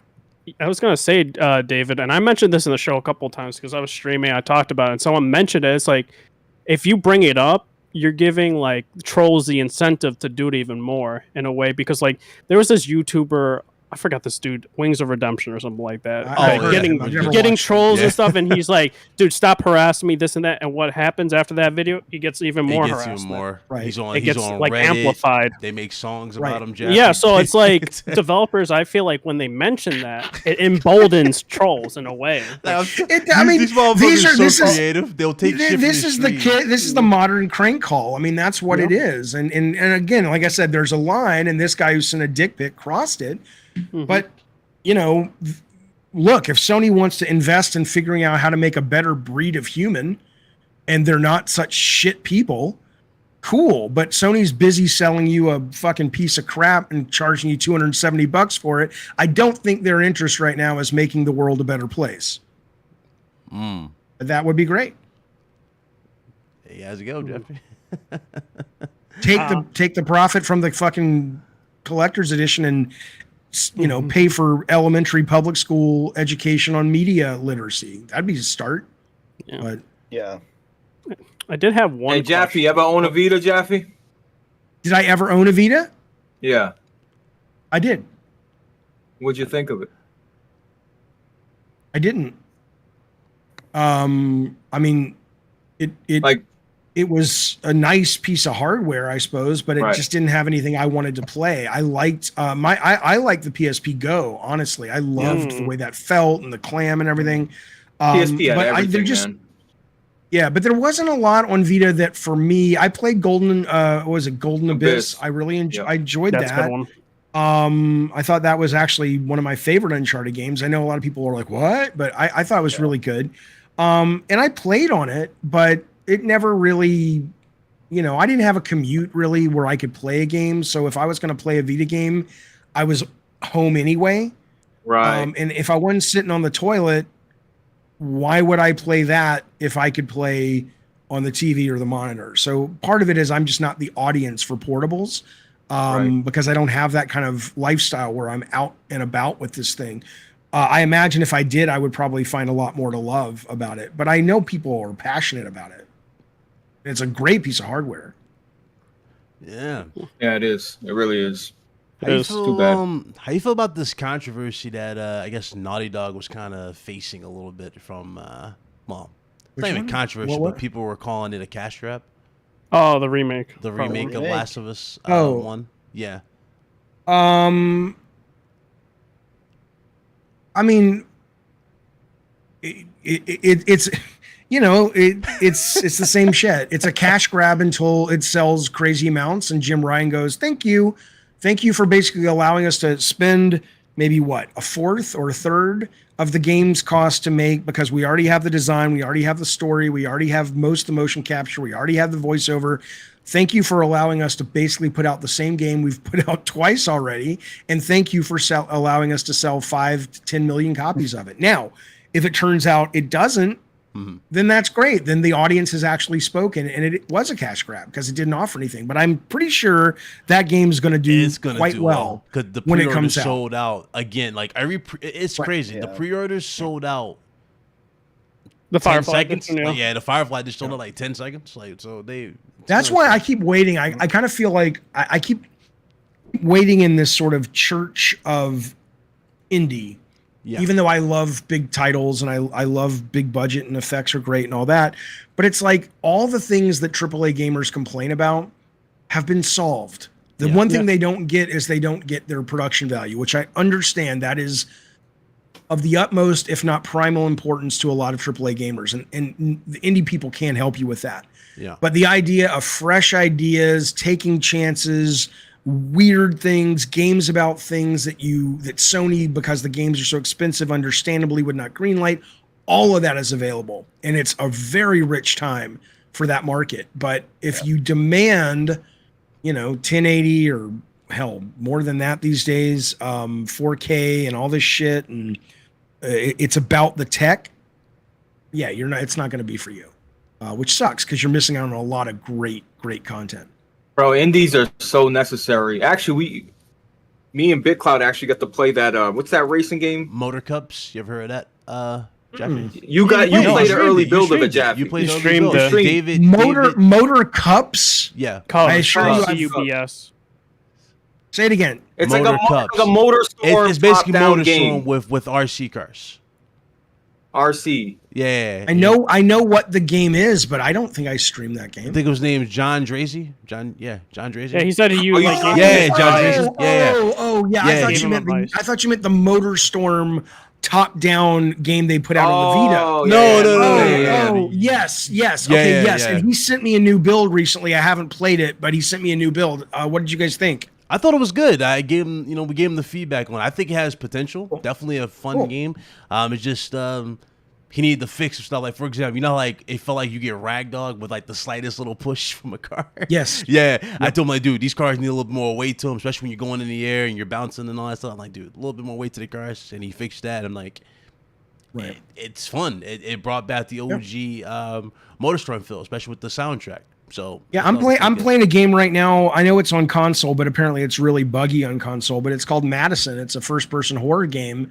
It's not a PT ripoff, but these days, anytime anybody sees a first-person horror game, they're like, it's PT. Yeah, Okay, that's true. There have been plenty of games that have been first-person horror before, Kojima made one. But anyway, Alien Isolation.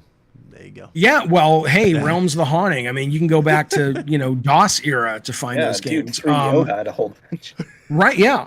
But anyway, it's it's not, if you don't play AAA, you'll miss out on it. But it's got some really cool scares. It's got some really disturbing parts.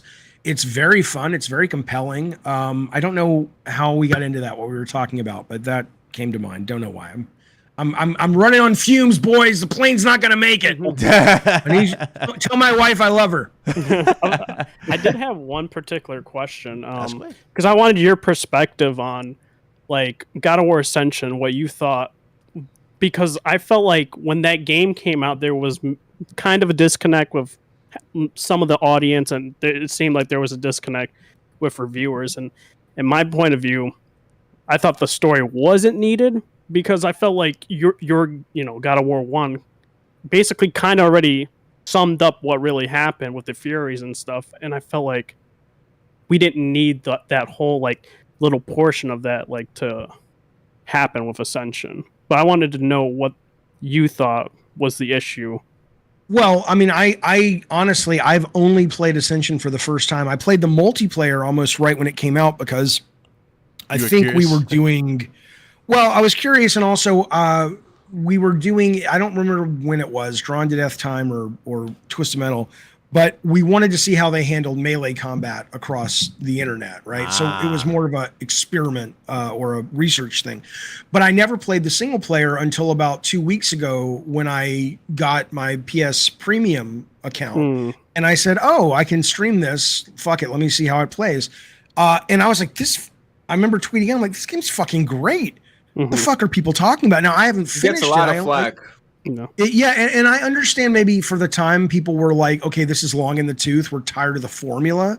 Yeah. I can appreciate that. But that would have taken its toll, and I can understand that. But as a standalone product, both that and Dante's Inferno, which I also played. I played Dante's Inferno for the first time on Xbox Game Pass 6 months ago. Fucking awesome game. And Ascension, I'm like, this is fucking great. You can ram into people and grab them, and there was like new moves and shit that you can do. Dude, they added so many weapons too. That's what I liked about it, the unique weapons they had. My guess is it was just people were tired of it. And there also was this shift that happened in the press that I think is, it's fine. They have a right to change and grow, and that the press is not inoculated to culture. But there definitely was a shift in the way games were covered, where, for better or for worse, and it's more for worse, but to an extent there's some good things about it, that they really started holding developers and publishers' feet to the fire about sort of that 90s, early 2000 edgelord kind of mentality that I think God of War for the longest time represented, which I loved then and I love it now. I've never been ashamed of it. I adore that shit. That's one of the reasons I think Drawn to Death tanked with the media, because it wears that on its sleeve and it loves that fucking shit. But for a lot of people who care about how they're perceived, and we're artists and we're, you know, that really affected development. And so a lot of people, so I think Ascension really hit at a time where that worm was beginning to turn. I remember it when they did their first reveal, and it was, I forget what they killed, but they killed something, and it was just like the guts and everything poured out of their bodies, and it was insanely violent, which I loved. And you started seeing the web articles like, is this really necessary? Have these people gone too far? Blah, blah, blah, blah, blah. And that was probably getting a lot of hits, and that started turning things. And so I think it got a very unfair shake now that I've had a chance to play it. I think it's a lot of fun. Really good game. Oh, Jaffe, speaking of Gore, okay, yeah. If there's one criticism I would give God of War 2018, it's not gory. It's not. It's not gory. And I get, well, somebody said, well, the enemy types affected that. And yeah, you're right. You know, maybe, I don't know. But I want fucking blood. They're not real. Oh, right. I'm sorry. The ice giants, well, you know, in the Norse myths, the ice giants don't have blood. It's fuck you, change it. It's a fucking, they're not real. You don't have to go through the ice giant union and say, oh, can we please rethink the internal fluid of a fucking eye? Just put blood in there because it's fun. Jeff has they really need to. They really need to, man. I had some of the weirdest interactions. Me and Blaze had that. Really, dudes in the chat and going, "Oh, God of War 2018 is the most gory in the franchise." I'm like, 2018. Did you play? Oh, hell no, did you play God of War 3? Yeah, right. And, you know, I talk about this, you know, Max Ankar, who's the effects guy on all the God of Wars, including a little bit of Ragnarok, is on the show from time to time. And I asked him, we were talking about the gore and stuff, and he's like, well, it was gory, and the new one's gonna be gory. But yeah, I think you could even ask Max, and Max will say, well, it's just like there's no sex in the new one. Yeah, it's very, it doesn't want to be that grounded kind of game anymore. Yeah. And grounded is sex and violence. We have that in the real life. It's grounded in horse shit is what's grounded in. But but the thing is, though, I mean, Corey was spot on. I mean, I would have never thought not only reduce a lot of that stuff, but reduce it context of the character arc of Kratos, and that will dovetail beautifully with the zeitgeist, where the zeitgeist is starting to say, we've grown up, we're more mature than that, we don't want that stuff anymore. I mean, that was, I don't have the brain to think that way about this stuff. I would have been like, PS5 or PS4, you know how much more blood we can get? You know how much better the boobs will look? Damn, you know? why you gotta tease? Why you gotta tease like that, bro? But it wouldn't have worked. It would not have been the darling and the beautiful seller and the beautiful game that 2018 is. But that's what I want. I still want Aphrodite making a triumphant return. I'm just saying. Yeah. No, but I get that God of War. I get that Kratos matured or whatever, or you know. But don't say matured. I hate that idea. People who are very wise still have sex. People who are very wise still have to sometimes pick up a fucking sword. You still bleed, is what I'm saying. Whether he matured or not, the enemies will still bleed. Like, so don't. It's ridiculous. Right. No, still has two of the dopest shots in gaming. Obviously, when you're on the boat and you're going to your house to get the chains. Athena, the Athena reveal. Fucking awesome. That was an awesome reveal. And then, of course, the ending, Jaffe, where we see kind of like that little dream sequence, and we see Thor finally, but he's not like revealed. When you see the DLC part, that DLC moment. I don't remember that part. What was the dream? You don't remember sequence? That when you remember beat the game, Thor comes to his house. That's the dream sequence. It was a dream, basically. That's a dream. Yeah, I thought that was just we're picking right up where it left off. So yeah, it was like they woke up afterwards. It's like, oh, I saw something strange or something like, oh yeah, it's just a dream. So they're just like, I thought the very last shot of God of War 2018 is the shot of the hammer. and it's like a shot right on Yeah, the you hammer. see it sheathed on Thor's belt, but that's the And then it dream. goes black, Yeah, right? it goes black. Yeah. Yeah, that's a dream. Because after that happens, and the game take like you can free roam basically. Once free roam is inactive, like they both say, yeah. Did you have the same dream as I did, where somebody was at our door? Oh, You remember okay. that? So Yeah. I didn't do Oh, you didn't the do free roam. When I Okay, finished, yeah. I finished, and I was like, oh, so a lot of people aren't going to know that was a dream. They're going to go.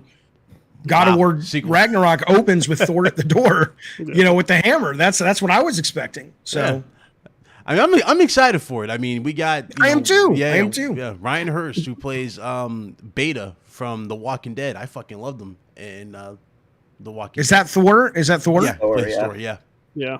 So I know he's gonna kill. And then the leak that came out today, which I won't spoil for people, Yeah, but yeah. it's on the cover of the God of War art book, and the book's not out yet, but the cover is, so you can order it.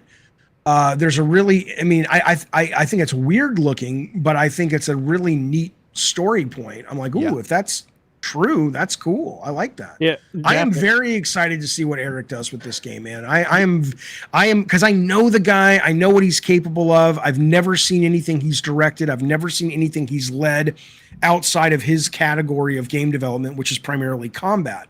And to go, this game is going to take that and allow him to, permeate all the areas of the game. Yep. What is that going to be like? I'm very curious. I'm very excited. And they've been hinting at like Surtur's supposed to be in it, right? They hinted at it through 2018. Now that you see Fenrir, who's supposed to be the son of Loki and Agrabata. I butcher that name. I think that's how it's I pronounced. butcher all the names. I can't say Mjolnir or any of that shit. And she's a character at the end of the Ragnarok trailer, so that those are both the parents. And I'm like, then you got to do the whole world serpent giving, Loki giving birth to the world serpent or throwing it up. You don't have to. I mean, it's not a collegiate scholarly text. Oh yeah, right. But I feel like they're definitely hinted at it though. I'm not saying they won't. I'm just saying that I think a lot of times from the very beginning on God of War, there's always been artistic license to make the story what works. So I don't think it's like, wait, that's how that happened. People are like, well, Loki's gonna fuck a horse. I'm like, that definitely. I'm pretty sure happen, Loki's not fucking a horse. Yeah. Now, if I was directing it, he'd probably fuck a horse. He'd probably fuck a whole stable. But that said, I don't think he's fucking a horse. No. Unless you get the extended collector's edition where there is horse fucking. And now I understand why it's $270. Because the breeds are like Pokemon or they're like little Tamagotchis. Whatever is the result of the Loki horse fuck, you have to raise that thing on your phone. How do you feel about the potential of obviously we kind of got we saw the prophecy. Siri, remind me, I've just had $1 billion idea. Sorry, what? No, we saw the prophecy, in 2018 we saw Loki holding, Kratos as he's pretty much dead. Do you see this franchise doing well without Kratos? No, that's so stupid. It's so dumb. What a dumb idea. It's not game again, going back to gamer. No, Nathan Drake is not going anywhere. Kratos is not going anywhere. It's ridiculous. It's the most ridiculous thing. It is. Will they do spin-offs and maybe Atreus in this game is going to be so badass and has beloved? another companion? Right, I mean, yeah. I don't know if you guys watch Stranger Things. Yeah. Okay, so the new season was out. I'm not going to spoil it, but there was a character that was introduced this season that doesn't make it to the end of the season. Yeah. Okay, but that character, I've been stunned how beloved that character is on the internet and fandom and things. So you goddamn right, if they do spin-offs or if they do little one-offs, they'll probably do something with that character in that world because the audience has said, yes, we want that. Yeah. But they're not going to not make Stranger Things anymore with the main characters. So it's so weird. Again, I go back to media literacy. It's like, you really believe when these companies say, well, Nathan Drake's retired. Really? Is he? Nah. Is your desire to make the money you make off Uncharted 5 with Nathan Drake retired?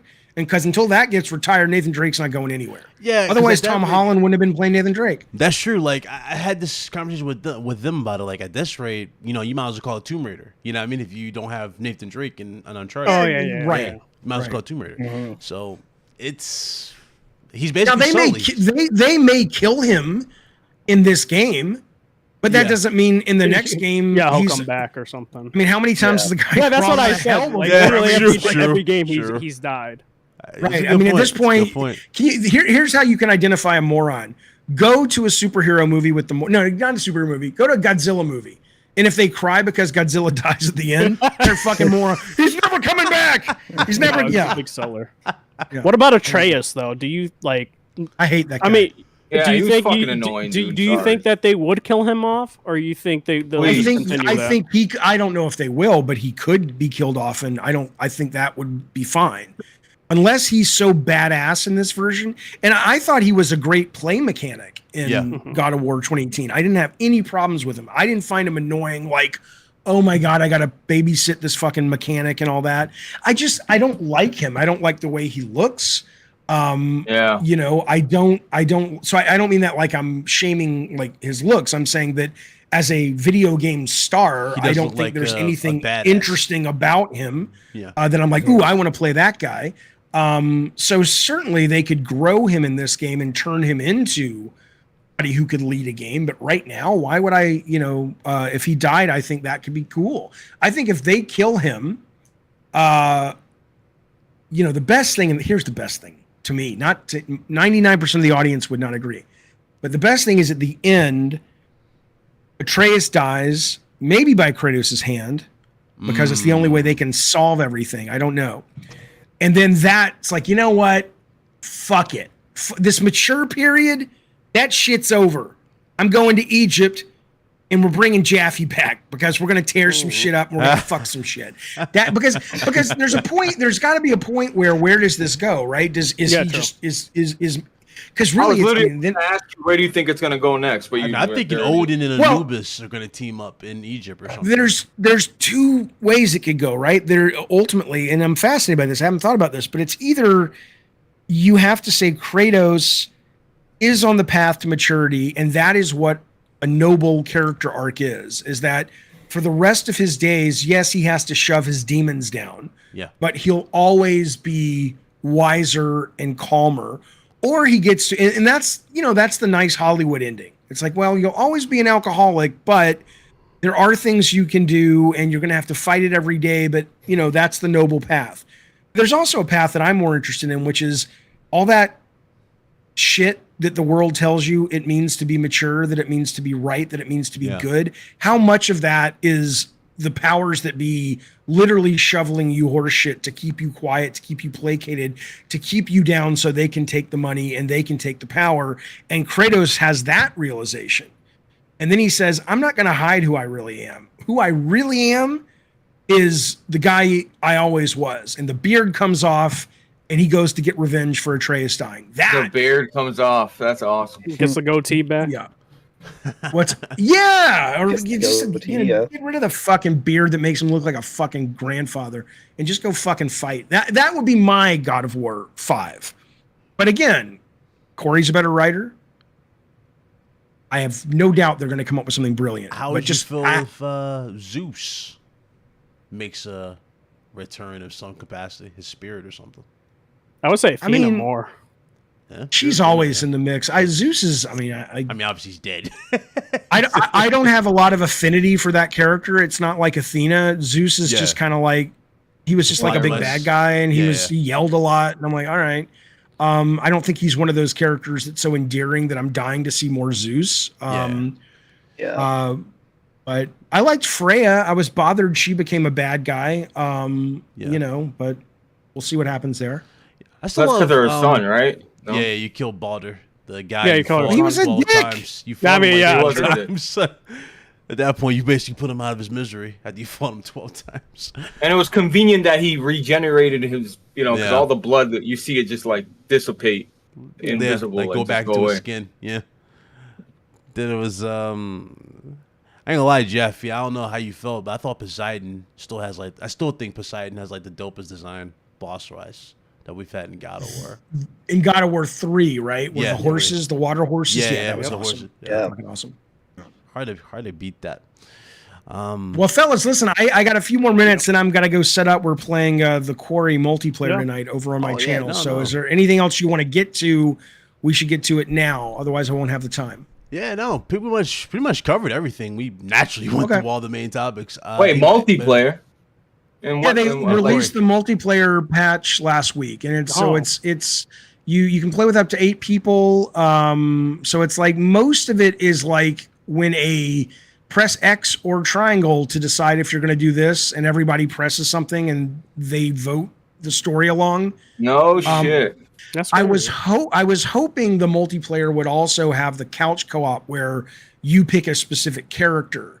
And so whenever that character's in control, you're playing it. But my understanding is that's not the way it works. That's only on couch co-op. But we're going to be playing it at least 3 or 4 hours of it tonight on my channel. So I got to download it. I don't own it yet. Oh, you have to download. You're not even prepped. Ah, man. No, I got a good internet. I'm sure I'll get it in time. So. All right.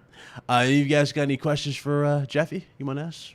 I do got Man, one let the more. man get though. Right, let me ask one more. I know Colin brought this up because of Sucker Punch, old IPs, Infamous, and as well as Sly Cooper. Like, I know Colin's always made the stance that they don't want to go back to those games, that they're bigger than that, and fans want them to go back. What's your stance on, It's the same thing. It's the exact same thing with SOCOM. I think there is great value in exploring, not necessarily doing, because fans may lose their shit in a negative way. Yeah. But I think there's great value in exploring kind of a boutique development crew within PlayStation that says, look, we're going to spend a couple of $1 million, $3 to $5 million to do legacy titles at that budget. So we'll do a new Sly. It's not going to be the best looking game in the world, but it will play great. And it'll be more of the character. We're going to do a new multiplayer Twisted Metal. We're going to do a new SOCOM. And they're not big gambles. They totally appeal to the long-time fans. I think maybe that's lucrative. Maybe it's not. I don't know. But short of that, again, there's the roadmap. The North Star for Jim Ryan in any business is where's the money? So you can say the fans want Sly Cooper, but if the fans really wanted Sly Cooper, they would have bought so many copies of it when it was new. Yeah. That ultimately Sony would have said, "Oh, they're communicating to us. What are they saying? Like they want more of this shit." Thieves in Time didn't sell super well. I don't remember. Right, and you can best believe that if the Last of Us remake comes out in September and it sells great, prep for a lot more. No matter what, Last of Us 2, no matter one. No matter what you say, prep for a lot more, because what you're doing, which is buying it, is very, very different than what you're saying. And they don't care. They don't go to bed at night happy that they've pleased somebody on the internet. They go to bed happy at night because their bonus is coming tomorrow and it's fucking huge. Yep. So that is the facts. Guys, remember that. Remember that in the chat. Listen, this was awesome show. Awesome. Yeah, thanks for having me. I know I took it off the rails a little bit, but I can't be responsible for myself. So that's the way that goes. Your input was good, dude. I expected that from you around the game. I knew we were gonna have some fun, and you were just gonna let it all out, and that's where I love about it. So, all right, fellas, thank you for having me. I'll call me again. I'll come running. I'll be around. And if you're interested, follow me on @DavidScottJaffe. Find my YouTube channel, David Jaffe. We'll be streaming The Quarry tonight, and we're doing news shows all week long for the most part. So be well. And guys, I'm going to head out, but thank you guys very, very much. Take it easy, man. It was definitely a pleasure. Thanks, Jaffe. Hey guys, me too. Have a good one. Later. Shout out to David Jaffe, people. Hit that like button, man. David Jaffe. Man, great show. You guys want to talk about anything else? We pretty much went through everything. I mean, guys got anything on your mind? I don't think there's been much happening, really. If I'm being honest, like, I know Hunter put out a interesting tweet that kind of sparked some debate with Yoshi P making the Final Fantasy 16 about turn-based and stuff like that. People were arguing about that, and I was just that's interesting. Related, Red. Please. Dude, I literally saw it on my phone when I was at work. I was like, I didn't expect people to argue about turn-based and action. So maybe because it's out the door. Yeah. No, I'll play. I think like what I saw in the comments, like people were most upset about Final Fantasy sort of being like the benchmark and leading the charge for turn-based, and then now, you know, the franchise that made turn-based popular is the same one that's now saying that people don't want turn-based anymore, and the younger generation likes action games. But again, I think it's just like what Jaffe's saying. Like they're going where the money is, right? Like they could make this a turn-based game, and they could probably lose half their audience. Exactly. That I would buy think the that's action. true. Like that's what it is, right? Like think about it. They do turn-based within their smaller titles like Bravely Default, Octopath Traveler. But if you do a mainline Final Fantasy game that's AAA turn-based, I don't know how well that would do. And and that's just the thing too. Like, if you like the turn-based games, like Square is in particular is making a lot of those still, right? Like you can Bravely Default. It just came out last year, and they've got Triangle Strategy and Octopath, like all those stuff. Octopath. Well, Triangle is more like kind of like Fire Emblem, like the strategy-esque game. Yeah, I exactly. Like there's so much of that out there. Plus, like, you know, when you look at indies as well, right? Yeah. Like there's just there's so many indie RPGs that are turn-based. So because I know people made in the arguments with your Twitter thread, like, oh, Yakuza, like I love Yakuza, and they more in particular go for Like a Dragon, or they bring in Persona. It's like, oh, Persona 5 Royals AAA, and I'm like, listen, I love Persona, but it's not a AAA game by any means. Like that game isn't AAA, and Yakuza, like, graphically looks great, but it's also not a AAA game, and those sales don't ever go up to the heights of a Final Fantasy game. Yeah. Shout out to Gaming Forte. What's up, brother? Shout out to you, man. He dropped the $2 super chat. He said it's dead out here, bro. Great show as always. I appreciate you, Forte. Thank you. Make sure you guys check out DPS Podcast. Definitely a great show with slow-mo backslap. And Perfect Image dropped the $2 super chat. He says, I'm good. I speak the truth. And shout out to Cryptos. Shout out to y'all. Thank you. Yeah. Forte, I see what he said. Yo, Blaze, what you doing? You know what Blaze doing. Forte's calling you out, my man. Oh, man. He's ignoring me. You hate to see it. He definitely is watching it, bro. Oh, God. So how y'all feel about the insight from Jaffe, especially when it came to how Sony perceives the community? What you guys think? I've been saying it for a while, though. To be fair, I said like in terms of what developers are saying about the community. No, like feedback and how people react and everything towards decisions. You know, basically that. I mean, I thought it was interesting. I thought he what he's saying makes sense too. I mean, when you look at the $70 games, right? Like, they are selling 20 million of these and 10 million of these. Like they're still selling, and they will continue to sell, right? So the thing is like, just like anything else, consumerism, you vote with your wallet, right? So if everybody just, you know, for the next $70 Sony game just didn't buy it, it totally bombs. Let's say like The Last of Us sells 1 million, which would be a disaster for Sony. Yeah. Right? If that happens, and then maybe the next one, maybe Spider-Man comes out and it bombs because people don't spend $70 on that game, then I think you would see some reactions to Sony, right? Like every company's going to react to what consumers are buying and consumer behavior, and it's like ultimately it just comes down to us to vote with our wallets. And it's the same thing like we're talking about the collector's edition, like how I mentioned, like every collector's edition has a version that's like more money than the previous ones that we've seen. Like we're gonna be up to like 300, like 350 collector's editions soon, right? And sure, they're gonna keep on doing that. If you don't agree and don't like $250 collector's editions, then don't buy it. But so if you're buying it, This They're Two gonna- topic editions. right I here- definitely got the $200 one.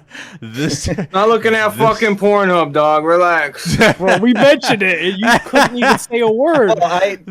Well, the one thing that I will say that I did disagree is that, I mean, he was like, really, he's come down on Red a lot, but like coming down in general on people buying collector's editions. I mean, like personally, I actually feel the same as Jaffe. Like I don't tend to buy a lot because like why would I spend 200 when I can spend 60 or 70? And the majority of for me is just playing the games, right? I don't really care so much. Yeah, it's the price. Like I had him it's broke honestly with like the night vision the goggles. value. It's Yeah, like but it's if you- the value, like what you perceive as Yeah. value, like you buy. If you don't Yeah. perceive that as any value, you don't buy.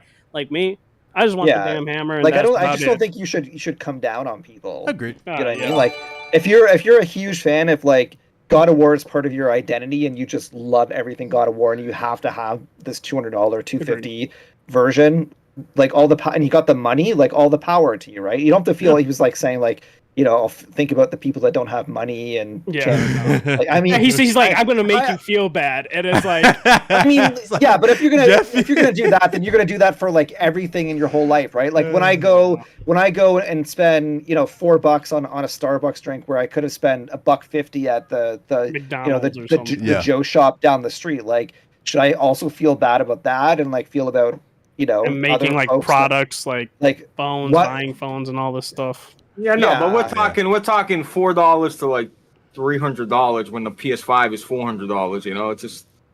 I mean, to be fair though, But I mean, spend your money on what you spend want your- to spend it on. I guess. Exactly. yeah, that's all I'm saying. I'm saying I agree with Jaffe. I'm not going to be I didn't spend 200. I'm not going to be spending 200 on Callisto or this or whatnot. I totally Yeah. agree with him. We're But getting at the to same that time, like realm, don't though. shame people. We're getting into that realm of $300, $400 now with these collector's edition, or we might. Well, to be start fair, like clipping that it's, shit down. it's inflation though. Yeah, like, if we're gonna true. be Yeah, honest Yeah. though, good point. everything is gonna Yeah. inflate. You think it's gonna stay the same? The No, economy no. and everything like that. Like expect collector's editions going forward to be even more than that. I agree. Dude, that's why that was actually one of my questions that I was gonna, if we had more time with Jaffe, I was gonna ask him about like how he feels about the $70 games and all that. But like, dude, the crazy thing about it is that if you just go in, it's so easy to do. You just go into Google, you can search for like inflation calculator, put in like $60 for a game that you would have paid in the PS3 and 360 era, and then figure out what that is today. It's like Yeah. double. Pretty Dude, it's much, like yeah. I haven't done it for a while, but it's like I remember it was like $110 or something like that, right? Like that is like it's it's always so weird to me because it's like that is literally the same price, right? Yeah. $60 back in 2008 is like $110 or whatever, right? So yeah. like $70 is like way below inflation. Like Yeah. games should be like, I don't know. It's so like I'm not saying that we should all agree that games should cost more, but like holy crap, like Jesus, Yeah. like when I was a kid, I bought bread for like 75 cents. Now it's like 250 or whatever, right? Like, dude, like this is just what happens. Like gaming is actually even $70 for like these quality games, in my opinion, is like such a good deal, man. Like for the amount of like shit that you get from that too. And the other thing too that you gotta remember is like back when we were paying like $60 for these games, a lot of the games were like 7 hours or 8 hours, right? Like, do you remember like that? That's why I had to beat that across. I'm like, dude, people complain about 70, but we still like have that, and we it's- still have season passes and Now that's the thing I All disagree this with. stuff, Locked too. on DLC Yeah. on the disc. That's also yeah. I think egregious. But like I said, $70, like I think in certain, and I discussed this quite a bit, that within the console market, it's already deemed like it's gonna be consistently throughout. PC, we will see when it comes to $70 on games, because the only ones that are doing it is Square and Activision with Call of Duty. Yeah. But like that's what I've been telling people. Do I like want to pay $70? No. of course not. No matter what. But like I said, they're not gonna do like 60 to 120, right? Because that's double, right? And Yeah. then like that would turn a lot of people off. Yeah. And I don't think that would even be viable. So they try to do 10. But also think it's like, oh, they do the excuse of, if my game's on a digital market, like let's say PlayStation, right? We save more money because of the physical release, because of allocation space, as well as like inventory and all this stuff, and giving to game stop and all this. And you buy it digitally, we get more of a profit. That's pure profit. But my thing is, there also needs to be an incentive where you would make those games cheaper if they're on a digital storefront. But they never do that. Good point. Brooklyn Born Gaming with the $10 super chat. Appreciate you, my guy. Says, not gonna lie, that was a great interview and highly entertaining. Good job, fellas. Oh yeah, it was great. David Jaffe's great. I told you guys you're gonna have fun. It was gonna be fun. Jaffe's always fun to talk to. Very, very cool dude. This ironic. Well, Blaze will walk away, but this was the last topic I was gonna save just for you guys and everybody, because we played the hell out of this game. Hunter already know what I'm about to bring up, but this game has come up in conversation, y'all. And everybody, I seen people saying, yo, I don't want this game to win. I want Horizon to win. I'm like, guys, listen. Whatever happens. It was a great year for gaming. We had Horizon Forbidden West, and of course, the game that I'm about to talk about, Elden Ring. Do you guys think Elden Ring is going to take Game of the Year this year?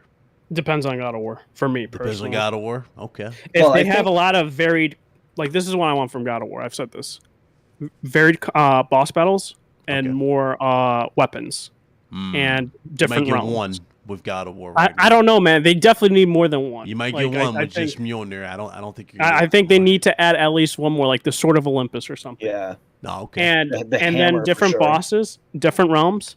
And if you have bosses that are really good and really memorable and have a really tight, good story conclusion, I think personally that can definitely be more than for me than Elden Ring, because the problem for me for Elden Ring, and I've said this multiple times, is the boss battles I think suffered as a result of going open world. Like even Luca has been saying this, other like hardcore Souls fans, when they think about it, they didn't have as much fun with the boss battles compared to like Dark Souls 1, 3, or Bloodborne. And I definitely felt that effect. When we got to those bosses in the originals, like especially like Bloodborne, remember how like Father Gascoigne had like that dope intro, like he's killing the damn beast and you see the fangs, and then it's like he turns and looks at you, he's like, oh, a new prey and something like that. So yeah, true. There's not really like the surprise is there, right? You walk around, you might run into a villain, sure, you might get surprised, but the weight of it is just not there. Like, where you get the cutscene, you see the cool opening, and then the music kicks up, or they might disappear, and then you see the health bar, and then you see another, other parts of it. So yeah, I agree for sure. But like I said, that really is dependent on if God of War does what I want it to do, right? Or what other people want it to do. If it doesn't, then Elden Ring will probably win. I was going to mention something, but Hunter, what do you think in general? I mean, I think for me, it's really going to come down to the story for God of War. Like I do hope that, like what you were saying, I do hope they have different weapons and change up the gameplay, because I don't, especially like the puzzles and all that. I don't want to have the same axe throwing puzzles that I just did like ad nauseum in the first game. Like they got to mix that up a lot. But I think really for me, I mean, I'm actually like pretty disappointed that it is gonna wrap up the North mythology. I would love to have it a trilogy just like the other one, but I totally get it. Like budgets are crazy and it takes forever to make games these days, and they just want to move on. So I get that, but I don't know. I just feel like there's just so much to tie up. I know I kind of agree with Jaffe. Like he was just saying, like he didn't really get into Atreus or Atreus and like doesn't really care about him. I feel the same way. Like that's why story is going to make or break this. Like it's different than say like, The Last of Us, where when I finished the game, like, if the next game, Last of Us Part 2, had Ellie as the main character, I would have been like super stoked, because I thought she was interesting in the first one, and I would love to play. Like we end up, that's what happened. But like, at that point, like I would have love to have seen that. But like, do I want to play as Atreus? Do I care what happens to him? Do I want him to die? Sure. Like, I don't know. I like it. They really got to give me like a really strong reason to care for him. The Freya, I didn't want Freya to turn bad, and so none of us did. Like, yeah. I hope she has like a redemption arc or something. Like, Well, I kind of don't like her anymore. I don't know. Like, she was supposed to become a Valkyrie. Remember? That's what Mimir said. She was supposed to become a Valkyrie again, because she was a former Valkyrie. She was the actual original Queen Valkyrie. Oh, original Queen Valkyrie. Okay, she was the queen. Okay. Okay. So, but we killed. Yeah, the queen. We killed all the Valkyries. I don't know how that was going to work. Yeah. So because like when she left or became Odin's wife, she had to retire from being a Valkyrie or something like that. Yeah, became a mom. Yeah, and a witch. And... Yeah. And then she also, I think, in whatever the realm we were in, she was also like stuck in that realm because anytime she went to like a different realm, she would come back. She would always teleport. Yeah, like she was forbidden or she couldn't cross. I think it was those tattoos. They're probably markings as well, telling her. But spells. I was gonna say, what do you guys think about PlayStation's tweet about the pre-order, and then they had like the November 11th, 2022, and then they deleted it. Wait, sorry, like I missed that.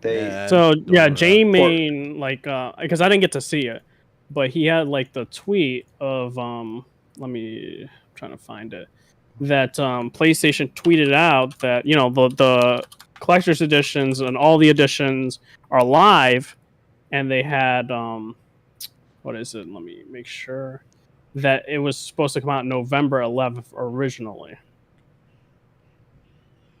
And then they deleted. We sure this is not like some doctored thing that was on 4chan? That's supposedly that's what J-Main was posting. So I didn't see it. I can't comment on it. Shout out the perfect image to Super Chat. He says, "What's your wish list for GT6?" I mean, I think we all kind of want them to keep the same formula as 5. 5 was amazing. Just I would get rid of the silly stock market option in the game. I fucking hated that. Like, I really did. It's like you didn't have money, it felt like, to really buy anything. You had to literally play around with the side missions and heists to become a billionaire or millionaire, to buy stuff like the golf course and the crazy houses and all that stuff. I mean, I get it. They were trying to play on the whole cryptocurrency type of thing. They were trying to play upon it and go, yeah, to the moon. You know how it was, Reddit? To the moon. But I didn't like that aspect of GTA 5. Everything else about GTA 5 I thought was fire. GTA Online, I played it for the platinum, got that, and I was done.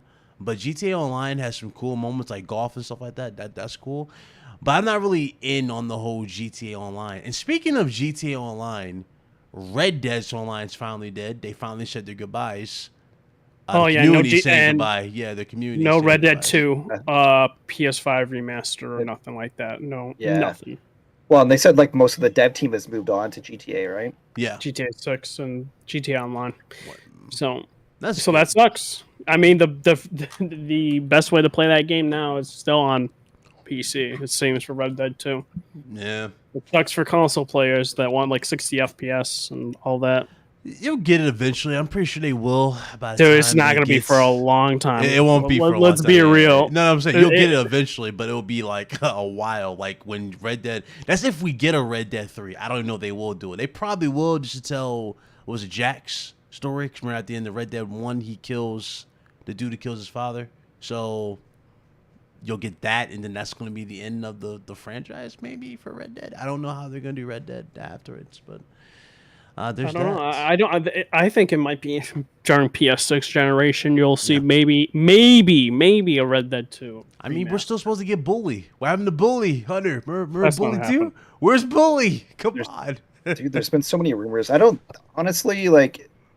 Yeah, man. It just comes back to the shitty scenario where like it just comes down to dollars, man. Like Rockstar. Yeah. That's like the one thing that just disappoints me with gaming these days. It's like I kind of just wish, probably it sounds so selfish, but I just kind of wish that people just wouldn't play GTA Online as much. Like they wouldn't spend as much money on this. Like I know it's like selfish because like they're doing it because they like it, and so like I don't really want that, because sure, if you like it, go ahead and do that. Whatever makes you happy. But like, I don't know, it just sucks for the rest of us, man. Like all these people that are just funding this. Like if GTA Online was not the way it was, we would have another Red Dead. We'd have a Bully. We already have GTA 6 like a gen ago. Yeah. No, So, I agree. Well, that's pretty much the show, guys. I had a blast. I hope you guys had a blast on the panel and everybody in the chat. We're 3 likes away from 100. If you haven't hit that like button, let's go ahead and get 100 likes on the stream. Shout out to David Jaffe. Everything you need for him is in the description below. His Twitter, his YouTube channel, the works. I appreciate everybody who came through. Timestamps and all that stuff will be uploaded later. And, of course, this will be on lordsofgaming.net as well. I want to say thank you guys again for coming through. Appreciate it. I know a lot of people... One thing I love about Jaffe is like me back in my old school days. Like, he just knows how to get under people's skin. He knows how to trigger people. But I was like, I was really impressed by the chat. A lot of you guys weren't trying to eat him alive in the chat. A lot of you guys got the humor, and that's where I was trying to get across with Jaffe. Jaffe's a good dude, man. He speaks his mind. He's like me. He speaks his mind. Tells how it is. If something bothers him, he will tell you something bothers him. That simple. And we need more people like that in this industry. You really, really do. But we appreciate y'all. Thank you guys for watching. And yeah, thank you. Shout out to Blaze. He stepped away. He has a son. So shout out to Blaze for coming through. And let's go get to the rest of the panel and we'll shut it down. Start with Redhood. Yeah, Mr. good Big episode. Very, very. What did you say? Mr. What? Big Shot. This guy. Stop this. Very informative interview and good insight overall in terms of the industry, in terms of God of War, and overall a great episode. You guys check me out. YouTube, Redhood 420. Twitch, probably will stream tomorrow, maybe 50-50 There you go. there as well. Redhood 420 as well. And Twitter, Redhood 240. But yeah, make sure to like, guys, subscribe, share. There Peace. you go. And I'll be making my Twitch return very soon. I'll be streaming. Fuck you, Redhood. I'll be streaming A Final good Fantasy. game, eh? That's right. That's good right, Hunter. You game. heard me. I'll be streaming Final Fantasy, the remake. There you go. oh, finally, dude. There you go. Jeez. There you go. Let me go. There you go. That's time. Well, good. You'll be all set for the new one. Yeah, there you go. I'm gonna have holy water on hand. There you go. As I play that game. Last but not least is, of course, Hunter, my brother. Good to have you back on the show. Been absent, but it's always a pleasure to have you on and talk about everything. Yeah, man, that was a good show. It was great to have Jaffe, man. He's like, it's funny because I probably agree with him half the time and disagree with him the other half.